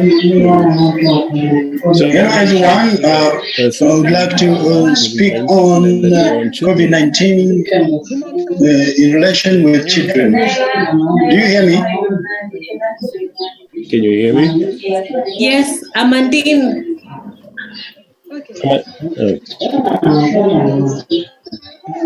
Amandine, il y a beaucoup de bruit maintenant. Oui.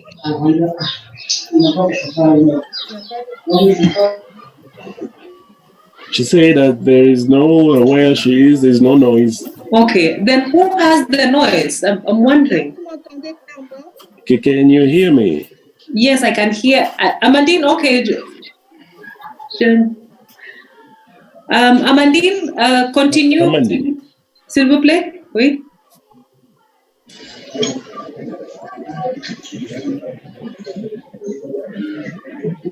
Amandine, vous avez la parole. I can see her microphone is off. Her microphone is off. Yes. Maybe I have muted her inadvertently. Okay, oui. Ça marche maintenant. Allez, you can continue.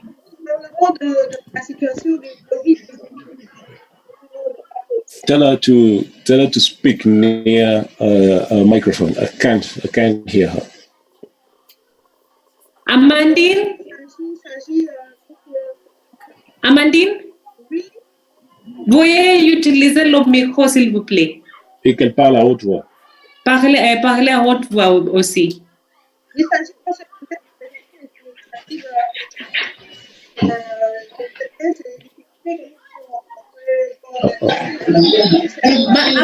Amandine, on n'a pas entendu parce que le micro parlez. I can hear her. She's not clear. She's not clear. She's not clear at all. Okay, Amandine. Amandine, on n'a pas entendu parce que le micro. On n'a pas entendu. Amandine.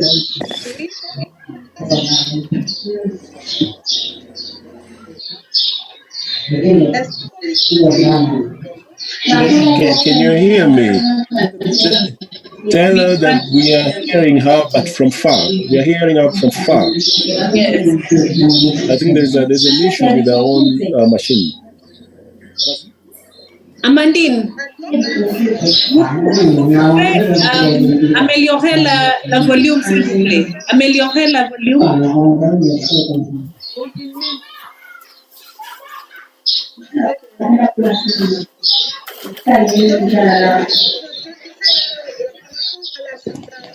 Oh my goodness. I was saying with regard to the situation of COVID-19 in Central Africa,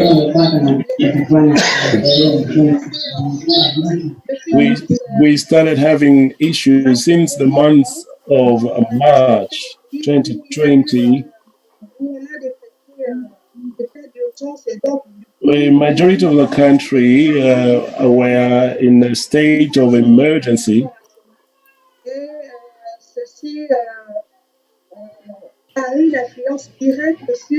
And these led to a negative impact to the support that we are giving to children.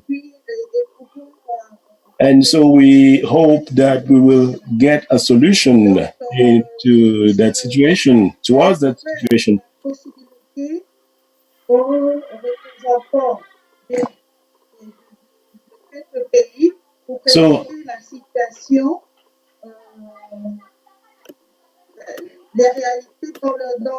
So I'm expecting also to hear from our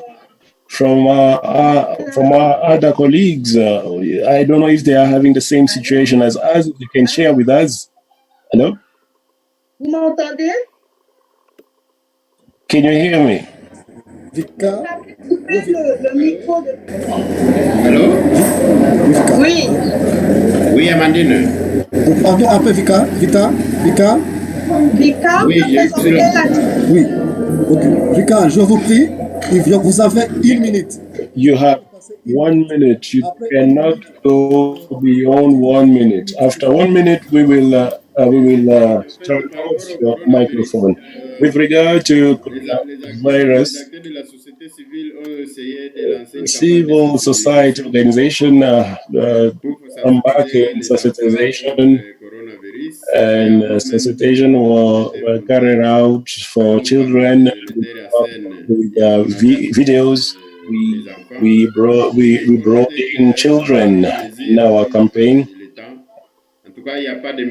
But in terms of our government, there is no specific measure that they have taken, and also the population did not benefit any support from the government, especially like preventive measures. So I think we were left alone. Basically, this is what we went through. What we are asking is to strengthen sensitization towards children. We need to conduct advocacy in order to bring in children, especially in decision making with regard to coronavirus. And we need also to conduct advocacy to avoid any year whereby children did not go to school, because some of them are suggesting that this year should be a year that children will not go to school, or any exams will never be done. So, Vashil, you have the floor. Vashil, you have the floor. Thank you very much, dear colleague. As Mandina said, it started in the month of March, and today in Central Africa, we have at least 700 cases of coronavirus, and we have even children of 17 years old who are affected. Till now, we had only one cases of death. In terms of activities that we want to conduct with children, we recognize that there are some children who have been victim of coronavirus. They've been infected, and we are looking how to take care of them. And also, we are looking on how to take care of our children, because those children are not going, majority of them are not going to school. They're not able to go to school. And then they are home. Sometimes they do not really spend their time at home. So we are negotiating with the government in order to see which kind of strategy that we may come up with, and especially for children, how to teach them to respect social distancing. Thank you. Thank you. Bashir, I would like to call our colleague, Mr. de la parole. Pour notre question ici, il faut reconnaître que les enfants sont les plus nombreux, et comme il n'y a pas eu de confinement, vous le savez, il est difficile de contrôler le mouvement des enfants. Ils restent particulièrement vulnérables au coronavirus. Mais il faut reconnaître que dans le pays, on a pris quelques mesures de protection, notamment le lavage de mains devant des bureaux, des boutiques et des établissements fréquentés par la population. Il existe également une équipe d'intervention rapide en cas de coronavirus qui est installée au niveau du ministère de la Santé et qui suit l'évolution de la pandémie dans le pays. Alors, ce qui est important, c'est qu'on puisse trouver des mesures qui permettent à ce que l'information puisse arriver aux enfants, parce qu'ils restent particulièrement vulnérables. Et notre groupe très vulnérable, ce sont les femmes, parce qu'on a constaté que dans notre pays, les enfants, pour les femmes, pour essayer de s'occuper de la survie de ménage, elles circulent avec des produits sur la tête pour vendre dans tous les cas du pays, et ça les prédispose à la et ça le prédispose à la contamination et augmente les risques. Exposed in terms of coronavirus transmission. So we are looking at how to... Alors, comme recommandation, nous avons suffisamment besoin, nous avons besoin d'un soutien financier parce que au niveau de la coalition BCRF, nous disposons d'un projet, un projet d'éducation en milieu scolaire et en milieu communautaire pour que l'information sur le coronavirus puisse parvenir aux enfants. Nous sommes en contact avec le ministère de l'Éducation qui soutient favorablement ce projet, mais nous sommes à la quête de financement. Nous voulons également que la communauté internationale, dans le cadre de la solidarité internationale, puisse appuyer le Burundi pour qu'elle puisse renforcer les mesures de prévention et de prise en charge des cas de coronavirus dans le pays. Je vous remercie.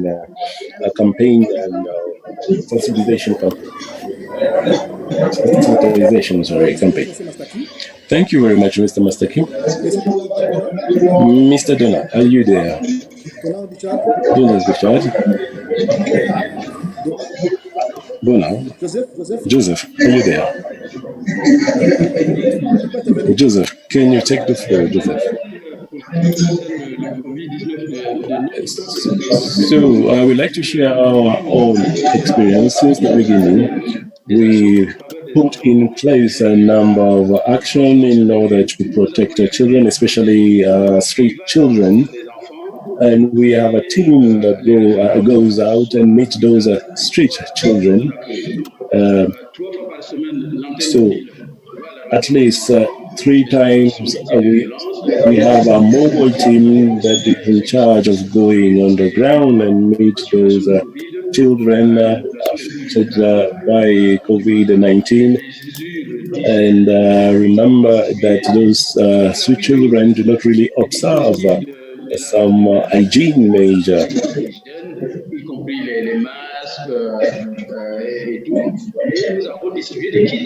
So we had the opportunity to share different kits, health kits to those children. And then also we have conducted vaccination campaign as well, because even though that we are taking care of them about the COVID-19, but we also looked at the question of vaccine. And the other issue, it is funding. We have some issue in terms of funding to continue with those activities.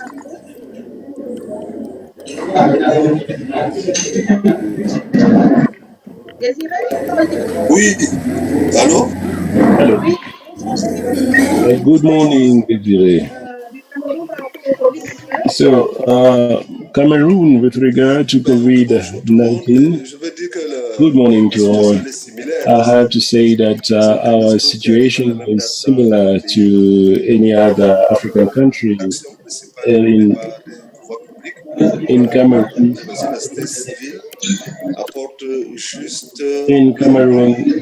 the civil society on board, and we are going through a partial lockdown, and school will be open in the next 1 week.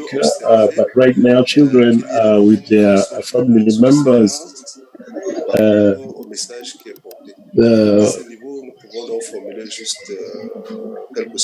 Right now, we can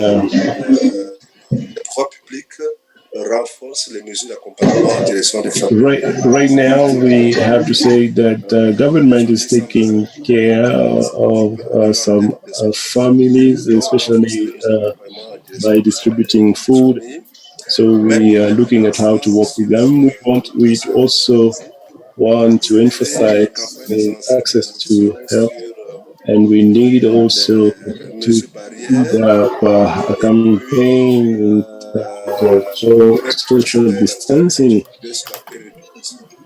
And then also we have some group of youth who are going in different areas to help those who are going through, especially family and children who have been abandoned by their family members. So we need to really focus on communication activities in order to change people's behavior. And the next one is on the health sector, and then also on how to fight COVID-19. Merci. J'espère que vous m'entendez. Thank you very much. I know that you are listening to me in the room. Sur les enfants. Donc, nous avons constaté une augmentation. We've noticed that there is an increase of family violence, especially in household. And also we have noticed an increase in terms of sexual violence. So we are also taking care of children and those, especially minors that have been jailed. We are taking care of them. Qui se limite juste à faire quelques messages. We are also conducting some campaign, but especially we are just limited with television station. And we also try to reach out to parents. During this confinement period, that is linked to the closure of schools, we decided also to increase our activities towards the most vulnerable family. So the civil society came together in order to sensitize children and families. And this outreach is done through the media. So here we are using the local radio, television, and also using Facebook in order to reach out children and inform children that they should not be a victim of violence. Pardon? Bon, c'est bon, vas-y. C'est bon, vas-y. Yes, continue, please. Pour faire le fil de mes idées. Donc, nous faisons également la... We are also taking care of children who have been victims of sexual abuse and also violence within homes. So we are also taking care of. We are taking care of those children during this very difficult time. Thank you very much. Bashir. Je suis là. Je pense que c'est bon pour moi. Oui, c'est bon. On m'a dit faites un résumé. Ok. En matière de gestion de la crise. With regard to the management of COVID-19 in Central African region, we've emphasized on preventive measures. We have used many other platforms, especially media platforms, in order to spread our messages.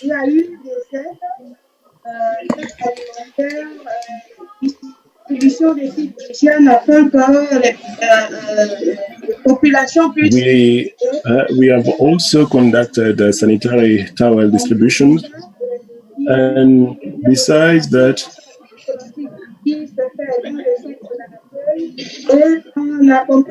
I can't hear her properly. She's not loud.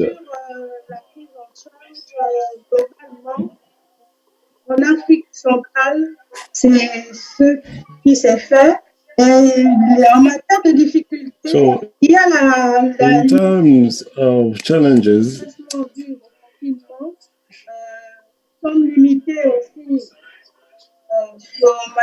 she's too low. I cannot hear her properly. Il n'y a pas de véritable dispositif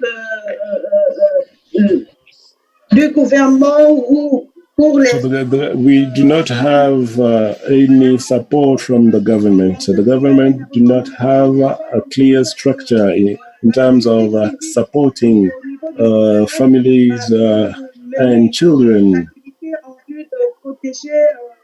So therefore, the civil society should continue with their activities in order to protect children.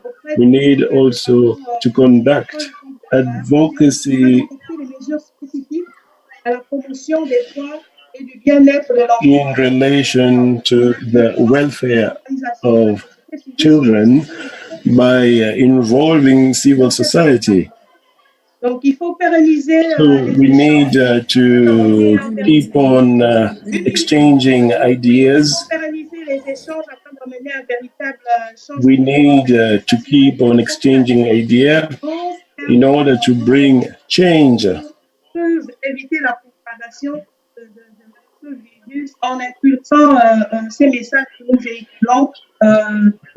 we need also to come up with strong messages in order to stop the spreading of these COVID-19.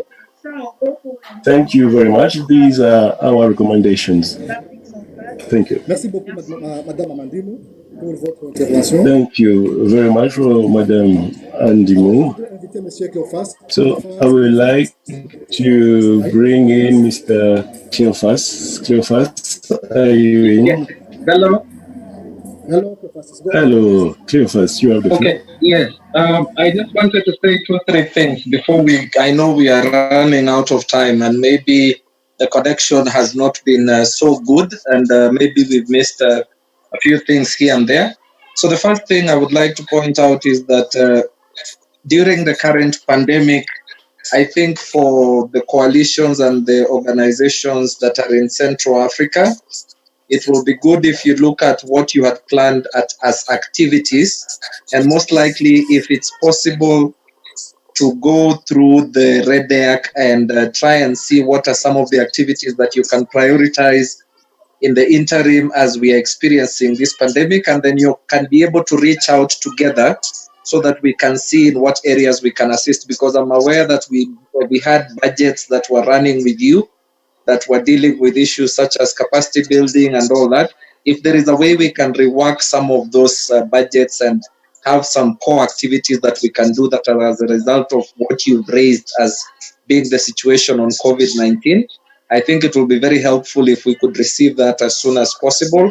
Probably something that you've done jointly and activities that have a high impact on children so that we are able to do something before the end of the year. That's number one. The second aspect, of course, you realize we talked about of the various coalitions being very important. So I would have wanted maybe to hear something about how you are experiencing the coalition so far, what challenges you're facing together, other than the individual ones at country level, and what it is that needs to be done to strengthen the coalition so that it can make a bigger contribution to the CSO Forum. But I'm guessing then, because of time, we will be able to continue engaging on that particular aspect and see how to strengthen the coalition. And then lastly, it will be, at least for the countries like DRC that have not ratified the Charter, universal ratification of the Charter is one of the very important areas that we will be dealing with for the remainder of the year, I think, and also as relates to the Charter at 30. It will be good for the civil society organizations there to come up with ideas about how we can support each other to push the government for ratification, because we may not have another opportunity where the theme of ratification is taking center stage as it is now during the celebrations of the 30th anniversary, because that is one of the key areas that the committee has identified that they want to work on. So it will be upon us to take this opportunity to look at how we can engage with the committee, with all other stakeholders, to make sure that at least there is serious momentum, if not ratification by the government this year. The next time we will have an opportunity, and it will be maybe in a couple of years when there's something momentous that needs us to focus on this. So I think since the committee has come up and said that universal ratification is important for them, it's in their work plan, it's in the concept note for the Charter at 30 activities. We should all, from the countries where we don't have ratification yet, work hard and make sure that we have very clear strategies to engage with the government to ensure that there is universal ratification. I think those are the three comments that I wanted to make before my network starts misbehaving, and I hope it's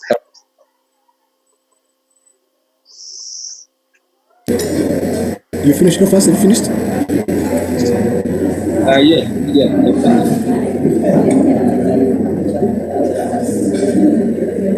Okay, merci beaucoup, Monsieur Kofas. Thank you very much, Mr. Kofas, for your intervention. Our coalition, our region also to speak. And for your intervention, I hope we are going to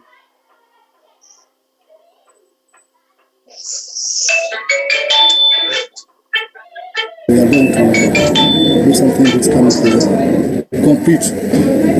Donc, après deux mots, je disais que on va aider, nous remercions M. Kofas. I was saying that we just thank Mr. Kofas for his intervention. And we are ready to work with them. And with regard to the African chart,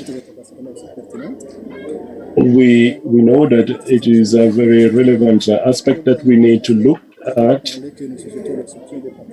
As I say that we are working with different partners and we need to strategize the way we work with them. But because of time, we'd like to give the floor to Mr. Joseph Etibi in order to share with us about the regional contribution. Joseph Kola, can you hear us? Can you try to speak up a little bit? So in terms of the contribution of NGOs, as you know that the CSO Forum has to conduct and then also to monitor how the African chart is implemented in different countries.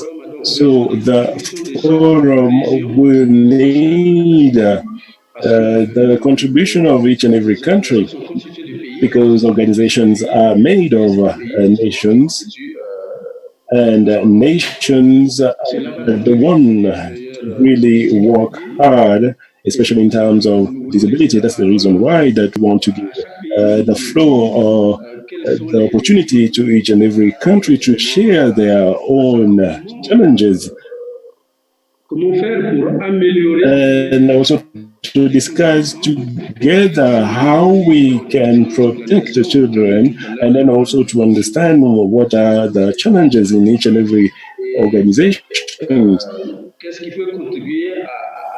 and what also we can do in order to, especially so we need to look at all these activities, the right activities, in order to implement the charter properly. Did you follow me? Oui. Is there anyone who would like to add something? Is there anyone who would like to add something? Oui. Yeah, there is somebody who wants to. Yeah, you have the floor. Yes, you can have the floor. Je vais intervenir, je vais faire une intervention globale. I would like to talk about the JDA activities. REDEAC, for the last 2 years, REDEAC contributed to the children development, especially in children protection, and especially and also the survival of children. So we are committed to conduct advocacy to different countries in order to include children. So we need also to conduct advocacy in order to harmonize any legal instrument. We need also to conduct advocacy about different policies that will enable to protect children, the health of children, and the welfare of children. We have come. We have had a lot of issues. We had issues working with some civil society, and we want to improve our relationship with different civil society in order to work properly. And then we want also to bring in different actors in order to look at the issue related to the ratification of the charter. For instance, in the DRC, that's an issue. And then also we need to understand the different family structure. And then we need also to look at the implementation of the same charter in countries that have signed this the charter. We need to look at also any issue, looking at, we need to focus on issues about the young girl. We need also to be more visible as LDR. We need to strengthen our institutional capacity, and we need also to improve our monitoring activities. We need to conduct advocacy at all levels in order to improve policies related to the welfare of children. We need also to have a proper budget that will take care of any issue related to the protection of our children. We need to come up with a dialogue framework, especially for children.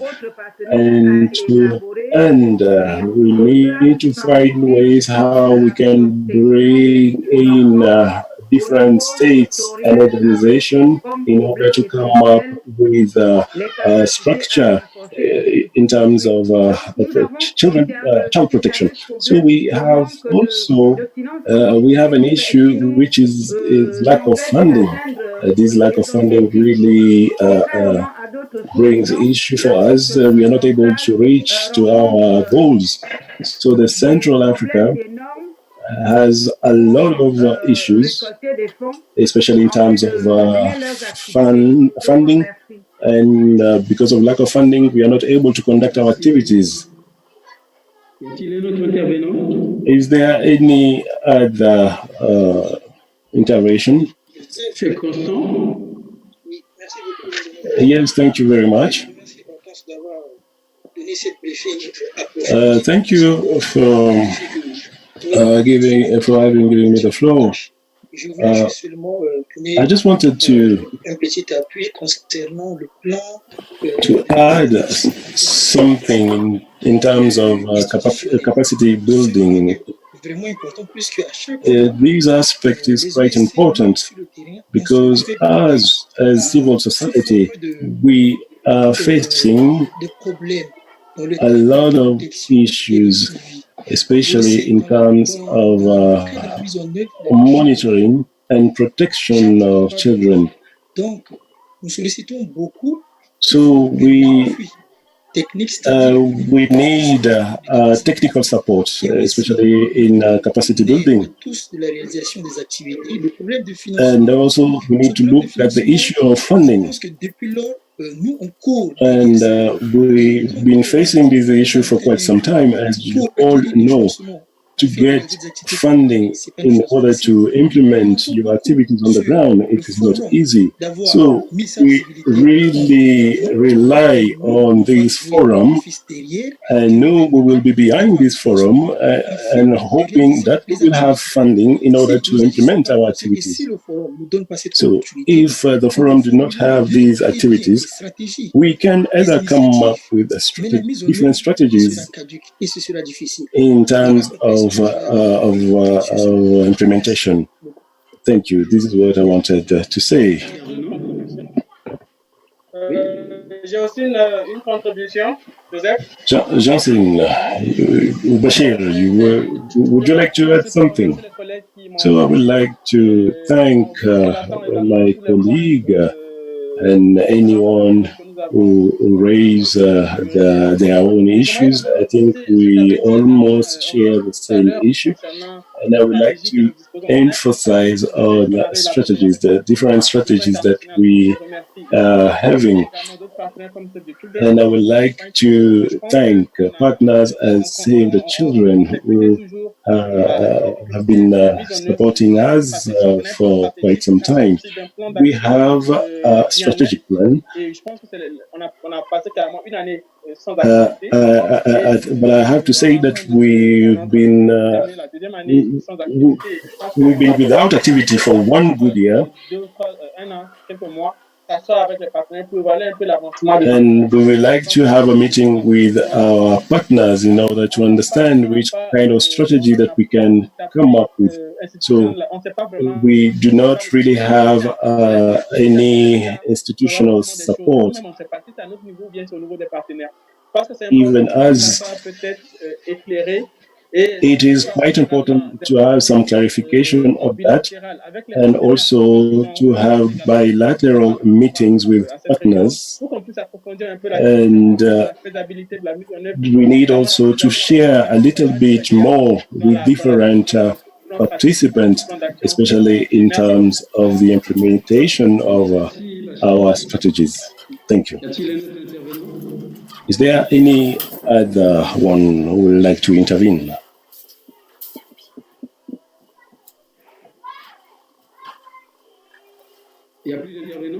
So it seems like there is no one.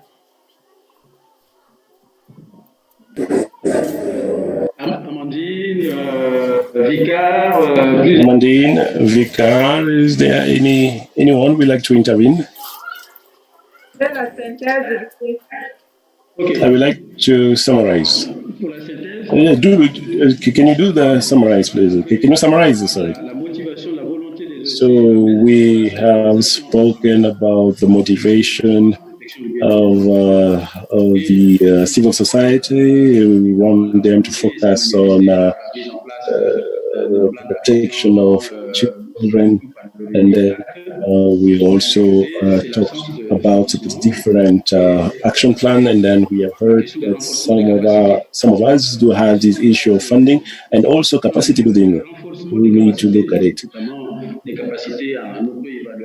especially into monitoring. We need to really strengthen our capacity in monitoring. We need to be able also to evaluate ourselves and to understand exactly where we are and where we are going. So capacity building, it is important. We need to look at the funding as well. We need to look at the funding as well, because without funding, we won't be able to work properly. So we need to identify our strength, and then we need to identify our weaknesses, and then we need to put in place resources, financial resources, and so on, in order to enable us to implement different action for the protection of children and the welfare of children. Allô? Hello. Allô? Oui, allô? Yes, hello. Desiree. Oui, Joseph. Yes, Joseph. I think it could be better. Le document que Hortense a présenté est la synthèse. I think it could be better to have a summarized document, especially about the production of REDIAC. We need to have a document because through those recommendations, through these summaries, we may come up with a number of recommendations. So what I'm suggesting is that you should at least come up with a regional summaries. Yeah, as I say that we need to come up with a regional summaries. Hello. Monsieur Désiré. Oui, s'il te plaît, cette présentation n'est pas comme les autres. This presentation, it is not as any other presentation. It's all about a summarize. We need to come up with a summary. We need to come up with a summary, and then we need to explain exactly the contribution of CERAC in this forum. So we need to come up with a summary about our role. Yes, we don't have a particular summary, but in general, by reading the REDIA document, you can have an idea about the different challenges that we are going through and also what we want to put in place. Then also we mentioned the lack of training, and also we have the issue about funding, because we have an action plan, but now we are not able to put it to implement it because of a lack of funding. Mr. Joseph, please. Yes. Could you conclude, please? Could you summarize, because we don't have enough time? So what I can say is that we have tools that have been put in place, but we are not able to implement. We are not able to implement everything that has been said because of lack of funding. So we are calling up on our partners, especially those who recommended the creation of these structures. So we expect them to support us financially as well. Merci beaucoup, Monsieur Désiré. Thank you, Mr. Desiree. So we are going to wind up this session. I know that time is not on our side. We will share our report with everyone. So I would like to thank all the speakers. We are going to move to the last session, which is the policies and the direction that we need to take. Mr. Constant, are you there? Yes, my brother. Yes. Good morning once again. Cette thématique. Je ne veux pas revenir encore en arrière. I'm not going to come back on what my colleague said, but I'm going to focus on the strategic vision. This exercise is to have ideas with regard to strategies. We need to ask ourselves questions about the different strategies and what are the directive that we need to look at, and then to see how we can work together in order to fulfill our vision, that is the protection of children. So as civil society, we need to look at how could we improve our system of communication using these forum. So I think I'm going to give the floor to anyone in terms of recommendation, if they have recommendation or if maybe they have their own. take on that? À travers CSO Forum, que nous, on se rencontre souvent, à travers CSO Forum, qu'aujourd'hui, on a eu à réaliser. Today, we had an opportunity. We had an opportunity to use this platform in order to come together and discuss, despite this period of time that we are going through.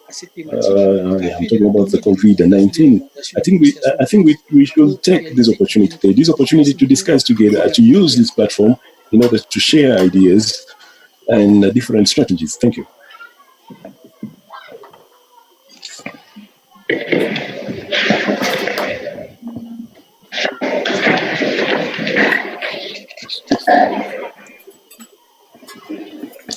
Chers collègues, j'attends votre contribution. Dear colleague, I'm waiting your contribution. I'm waiting for your contribution. Joseph? Oui, je réfléchis, mais je reviens vers Ok. Bachir? Franck? J'arrive, de toute façon, j'arrive. Une minute. Ok. En attendant quelques secondes pour que chaque collègue puisse essayer de cogiter un peu sur cette thématique, je peux aussi... Waiting the colleague to speak. I would like to come up with a number of recommendations as well. Jika? Okay. Yeah, Jika, I raised my hand a long time ago. You have the floor. I think this item is quite important, especially in terms of policies for this forum. What I would like to emphasize on, I don't know if you had the chance to follow what has been said when we were doing our presentation. During the introduction, we said that the executive secretariat wanted to be sure that the Central Africa is proactive. And for me, it really comforted me because I've always asked myself,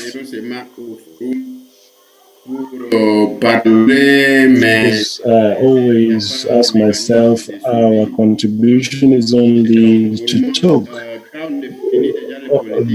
We must have a monitoring mechanism. And I think we have already spoke about different strategies, but we need to have a take care of all the recommendations, and those recommendations need to be monitored and implemented. And we must also be able to document, to come up with a documentation of all our activities. So we need also to have a monitoring mechanism that need to be done either monthly or quarterly. And these will enable us to come up with reports or to present report after either 3 months or maybe 1 month.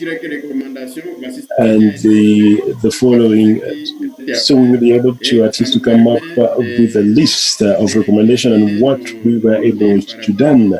What we are able to do. So, because we cannot continue attending forums and discussing with no result. So, the second policy, in order to really nurture actors in the Central Africa, we need to make sure that all coalitions must have the same strength. So we need to organize, we need to share our experiences, we need to learn from each and every countries, and we need also to share our experiences in relation to the implementation of the African Chart and on the protection of children. I've learned a lot from Congo Brazzaville, and they have really gone ahead with the implementation of the African Chart and also in the protection, in the child protection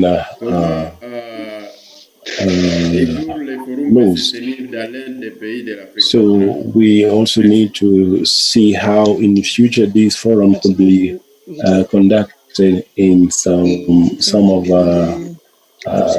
our countries. Here I'm talking about Central Africa, Central African countries. So Joseph. Yes, we also.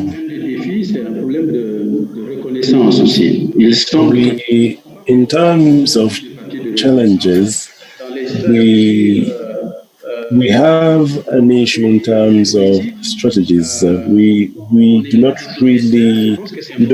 don't really understand what kind of strategies that we need to look at.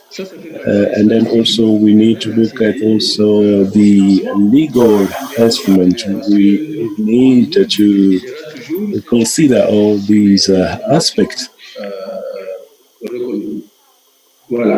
Et c'est Vicar qui vient de dire sur le partage des informations. As my friend has just said, in terms of information sharing, we need to consider the situation of each and every country. We need to understand how things are done in other countries, because the level of connectivity is not the same everywhere. So we need to understand exactly our own context. So this is very important. And it is true that we have also action plans, we have different tools, but we need to understand the priorities. What are the political priorities? What are the priority policies that we need to look at? So I think this should be a concern as well. Yeah, it should be also a priority, especially for Central African countries. So we need to know exactly what are we putting in place for the Central Africa. And then also we need to understand how are we going to support colleagues who are living in Central Africa where the charter has been signed for the DRC. You know, it is totally different. It is totally different because then they don't have, they didn't sign that charter yet. So we need to understand their situation and see how we can help them. And then we need to look at the existing policies. On ne peut pas influencer parce qu'on dit qu'on ne connaît pas. Joseph. Joseph. Ok. Excusez-moi de t'interrompre. I'm sorry. I would like to intervene. You've just mentioned about the responsibility of coalitions. I think l'accompagnement de la charte que le CSO Forum devait faire. You mentioned about how the CSOs platform could do to help countries to sign the charter, especially those who haven't yet signed this charter.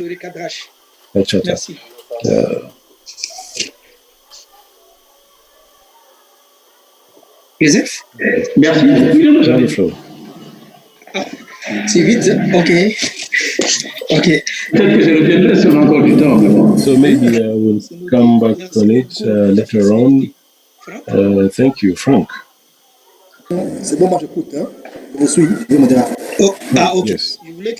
Je pense que tu veux faire une intervention. I think you wanted to add something. Because I can see the other colleague who want to intervene. I would like to thank you, and with regard to the policies of this forum, donc pendant au sein du CSO Forum, il y a des coalitions. In this forum, we understand that we have different coalitions. Somebody has his mic on. Can you switch off the microphone? So my recommendation is as follows. We want the coalitions who are already strong to work with Central African countries to share their experience with the Central African countries. Because for us, we are just we do not really have a lot of experience. And for those who are strong, I think we can learn from them, especially in terms of how to engage with partners. Qu'est-ce qui se passe entre le partenaire et we need to understand how partners are working with the Secretariat, and I believe that the forum could intervene and to help us, especially how to bring on board partners because of the experience by working with partners. Tu parles dans le sens d'accompagnement des OSC dans la recherche des fonds ou des financements? Non. Je parle de la I'm saying is the collaboration between, for instance. Là, tu parles de partage de compétences et de connaissances entre les. So here you are talking about the sharing of competence between the network of. Du REDEAC auprès des partenaires. Oui, ok. Yeah, we want their partners to work together with the others who are not that strong, who are not strong in terms of dealing with donors. Yes, thank you very much, Bashir. Do you have something to add? Thank you very much. I think I would like to just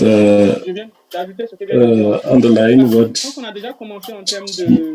my colleague has just said, because we have already started with the experience sharing, and when we started with ADF, we had the support of Henda, and Musa was working with them, and they really supported us. So what we need to do today is to try to strengthen those activities, because in the beginning we had serious issues, and today we notice that even other coalitions are not really supporting those who are weak. So I think we should look at the structure at the regional level and continuing our advocacy at the national level. And my next proposal is that during the last forum that I attended and during the committee meeting, somebody came up with a proposal, and he asked that different countries from the same region to really work together and to discuss more. Cela permettrait également aux OSC de la région de renforcer leur présence et during country meetings, we call upon civil society to also attend those meetings. These will enable them to understand. This will allow them to understand how the forum works. La présence dans un pays donné pour donner un plus à ce que font les coalitions nationales. So we need to organize this forum in each and every country and enable the civil society of those countries to attend this forum. So I would like to understand that the way communication is done between the civil society and this forum. Desiree, you have the floor. Desiree. So during this forum, I think it is good to talk about different challenges that we have within the African Charter. And I have a number of recommendations. And I think we need to have a structure in order to also evaluate ourselves. I am sorry, I'm not interrupting you. I think these issue was raised by one of our colleagues. Ressorti sur un autre angle. Mais le contexte est toujours. I think the context is the same because it has been raised before by some of our colleagues. So thank you very much. Je disais que si cela a été dit, cela nous permettra un peu de moins de voir les coalitions qui ne vont pas bien. Et on va les renforcer. This is an opportunity for us to look at the issue of coalition and trying to understand what they need and why they are not working properly. I think this recommendation has been mentioned before. I don't think we should come back on it. Oui, Joseph. Au niveau national. I just wanted to emphasize on how to improve advocacy at the national level. Les organisations faisant partie de coalitions, chaque fois qu'un pays doit passer pour présenter son rapport au CADB, que les organisations de la société civile, civil society must also have a report, especially when the countries are organizing themselves to come up with their own report. I think we should also push the civil society also to come up with their own report. Et tout cela se met ensemble pour faire avancer les choses. Est-ce que c'est possible de favoriser la participation ou la rédaction des rapports alternatifs? To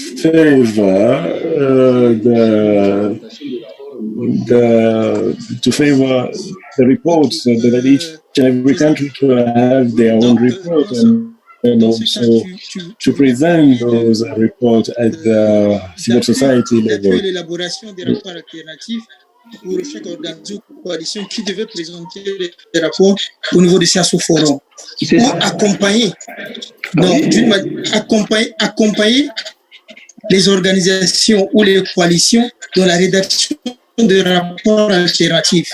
So I think also we need to look at how we can help organizations or coalitions in terms of preparing their reports.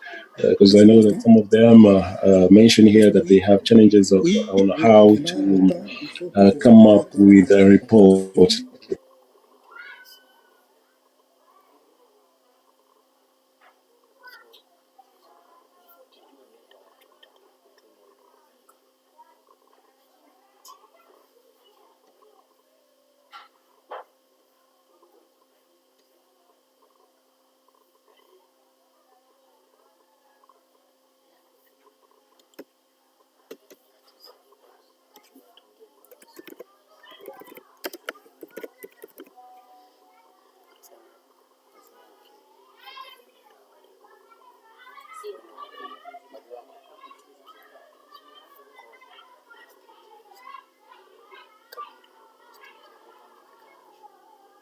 Ok. Oui, un aspect, c'est ici le plan technique, en termes d'approche, pour éviter que nous retombions dans les mêmes erreurs. Est-ce que nous pouvons échéancer les recommandations? Influencer les recommandations du CSO Forum? Oui. C'est-à-dire, on se fixe dans les délais. Quand est-ce qu'on doit mettre X recommandations? Quand est-ce qu'on doit tenir des réunions de suivi de mise en œuvre? Comme ça nous permet de nous rassurer qu'il y a au moins des améliorations à partir de ce forum. Oui, si je te comprends mieux, c'est dans le contexte. Est-ce qu'on peut avoir une deadline, avoir une deadline précise pour faire le retour par rapport aux activités ou aux recommandations émises lors du CSO Forum, émises au CSO Forum. Mais si influencer, je trouve ce mot c'est un peu du brutal. Excusez-moi le terme.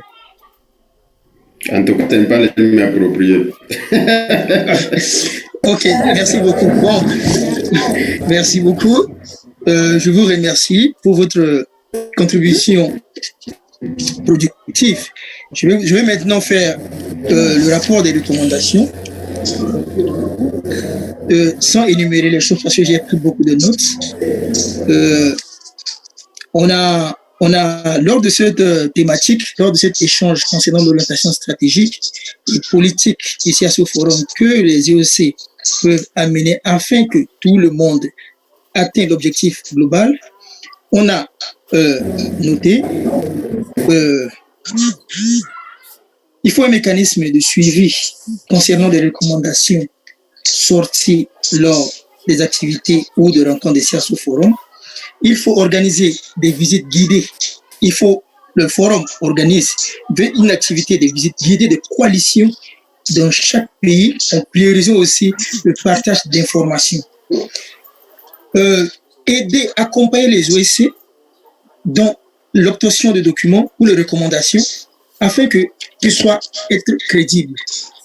Accompagner aussi les pays qui n'ont pas encore ratifié la charte, les OSC.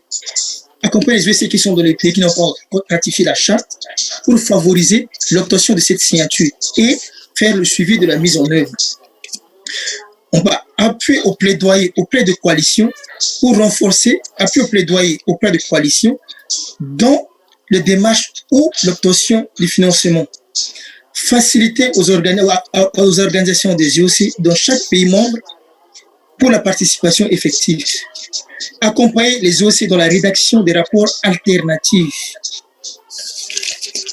J'espère que voilà tous les gros points essentiels concernant l'orientation stratégique et politique du CSO Forum.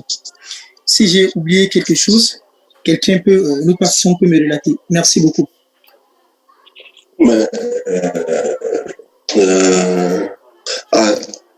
Allô? Oui, Désiré? Oui. Je crois peut-être que, je ne sais pas comment, quelle idée qui est derrière l'organisation. J'espère qu'il y a une équipe qui va relire tous ces documents, toutes ces recommandations-là à la fin, avant de produire le rapport de cette activité. Parce que je suis un peu gêné par des recommandations de type appuyer aux organisations pour le financement. Vous savez que ça, c'est une recommandation. Oui. Voilà. Oui. Donc, je pense que... Je prends note. Oui, je crois donc il y a peut-être une équipe de secrétariat du RDA peut-être ou avec votre... Bien sûr que... Désiré veut parler dans... Il faut... Joseph? C'est le rôle du secrétariat. Oui, comme le temps qui nous est donné est vraiment très limité, c'est ça que nous, j'élabore des choses comme ça. Mais ce qui est sûr et certain, c'est une organisation technique qui devrait être faite après pour rédiger en bonne et due forme, afin de soumettre ça au niveau du secrétariat. C'est très bien. Alors, merci beaucoup. Merci beaucoup. Toutes les recommandations sont vraiment très pertinentes. Et aussi les contributions qu'on vient de mener, c'est vraiment aussi très pertinent. Ça va aider, comme ça a été dit dès le début par Madame Doris du Save Children, qu'ils sont prêts d'appuyer le REDIAC, qu'il est temps que le REDIAC également émerge au même niveau que les autres régions étant dans le REDIAC par rapport à notre réseau. Donc je voudrais enfin vous remercier tout le monde. Et comme vous le dites, je vous prie de nous partager tous les documents, les modérateurs, de nous fournir un résumé, surtout les résumés de ce qu'ils vont présenter, afin que ce document soit mis à disposition du secrétariat du REDIAC pour mettre en place un rapport concret qu'on va partager, qu'on va fournir ou partager au niveau de ce forum. Je voudrais aussi il faut comprendre cela comme ça a été exigé par M. Kirfas, recommander aussi de faire le plus tôt possible un plan de prévention sur le Covid-19 et les autres activités. Concernant la ratification, il y aura des rapports aussi à des ateliers de activités à réaliser au niveau de la charte africaine dans différentes coalitions. Tout cela, ça va être qu'on le fasse le plus tôt possible. Bon, je voulais aussi clôturer cette session en remerciant tous les représentateurs et tous les participants et aussi en donnant la parole à Madame Anita ou à Félictus. Donc, close, comme ce sont eux qui ont commencé. Mon temps de modérer est déjà terminé. Madame Anita. Anita. Bon, Félictus. Allô? Anita?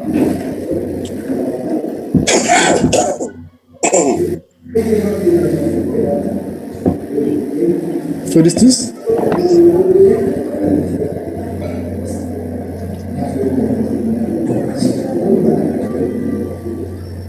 Hi, Frank. Thank you so much. Felicitas had issues with her internet. I don't know if she's back. Anita, Felicitas, are you back? I'm here. Okay, go ahead. Okay. Thank you so much, Frank, and the rest of you. We really do appreciate. We know that it has been, in some instances, short notice in terms of what we sought to do. But we are glad that we were able to do it the way that we did it, giving regional spaces for people to discuss. And I hope that based on the recommendations, we can regroup and make sure that Central Africa becomes a very strong regional network that would facilitate for your participation in the CSO Forum, and that you will continue to provide insights into where we need to go, particularly now where we want to develop a strategic plan as the CSO Forum. So we are really grateful, and we hope that you can mobilize more people to join us on the 3rd of June. And as we discuss issues of children on the 1st of June, that you will be there as well to listen to what children are saying, particularly in relation to what you said you were providing around COVID-19. So thank you so much, and we will meet on the 3rd of June. We are taking these recommendations. They are forming part of what we are going to be presenting to the larger group on the 3rd as issues that are coming from Central Africa, and we hope that we are going to put them in a way that you will identify with them as discussed today. So thank you so much. And I think at this point, let's also thank the interpreters for a job well done. We know that we are straining you guys, but we appreciate that you can keep up with us and that you continue to provide the service. Let's meet again tomorrow and in West Africa. And thank you to partners that are continue to hold our hands. Save the Children International, Plan International, and PDH. We are here because you are our support system behind the scenes. So thank you so much. And Frank, big ups to you for the mobilization. I think going forward we can only do better and have even more people participating. Thank you so much, and enjoy your lunch.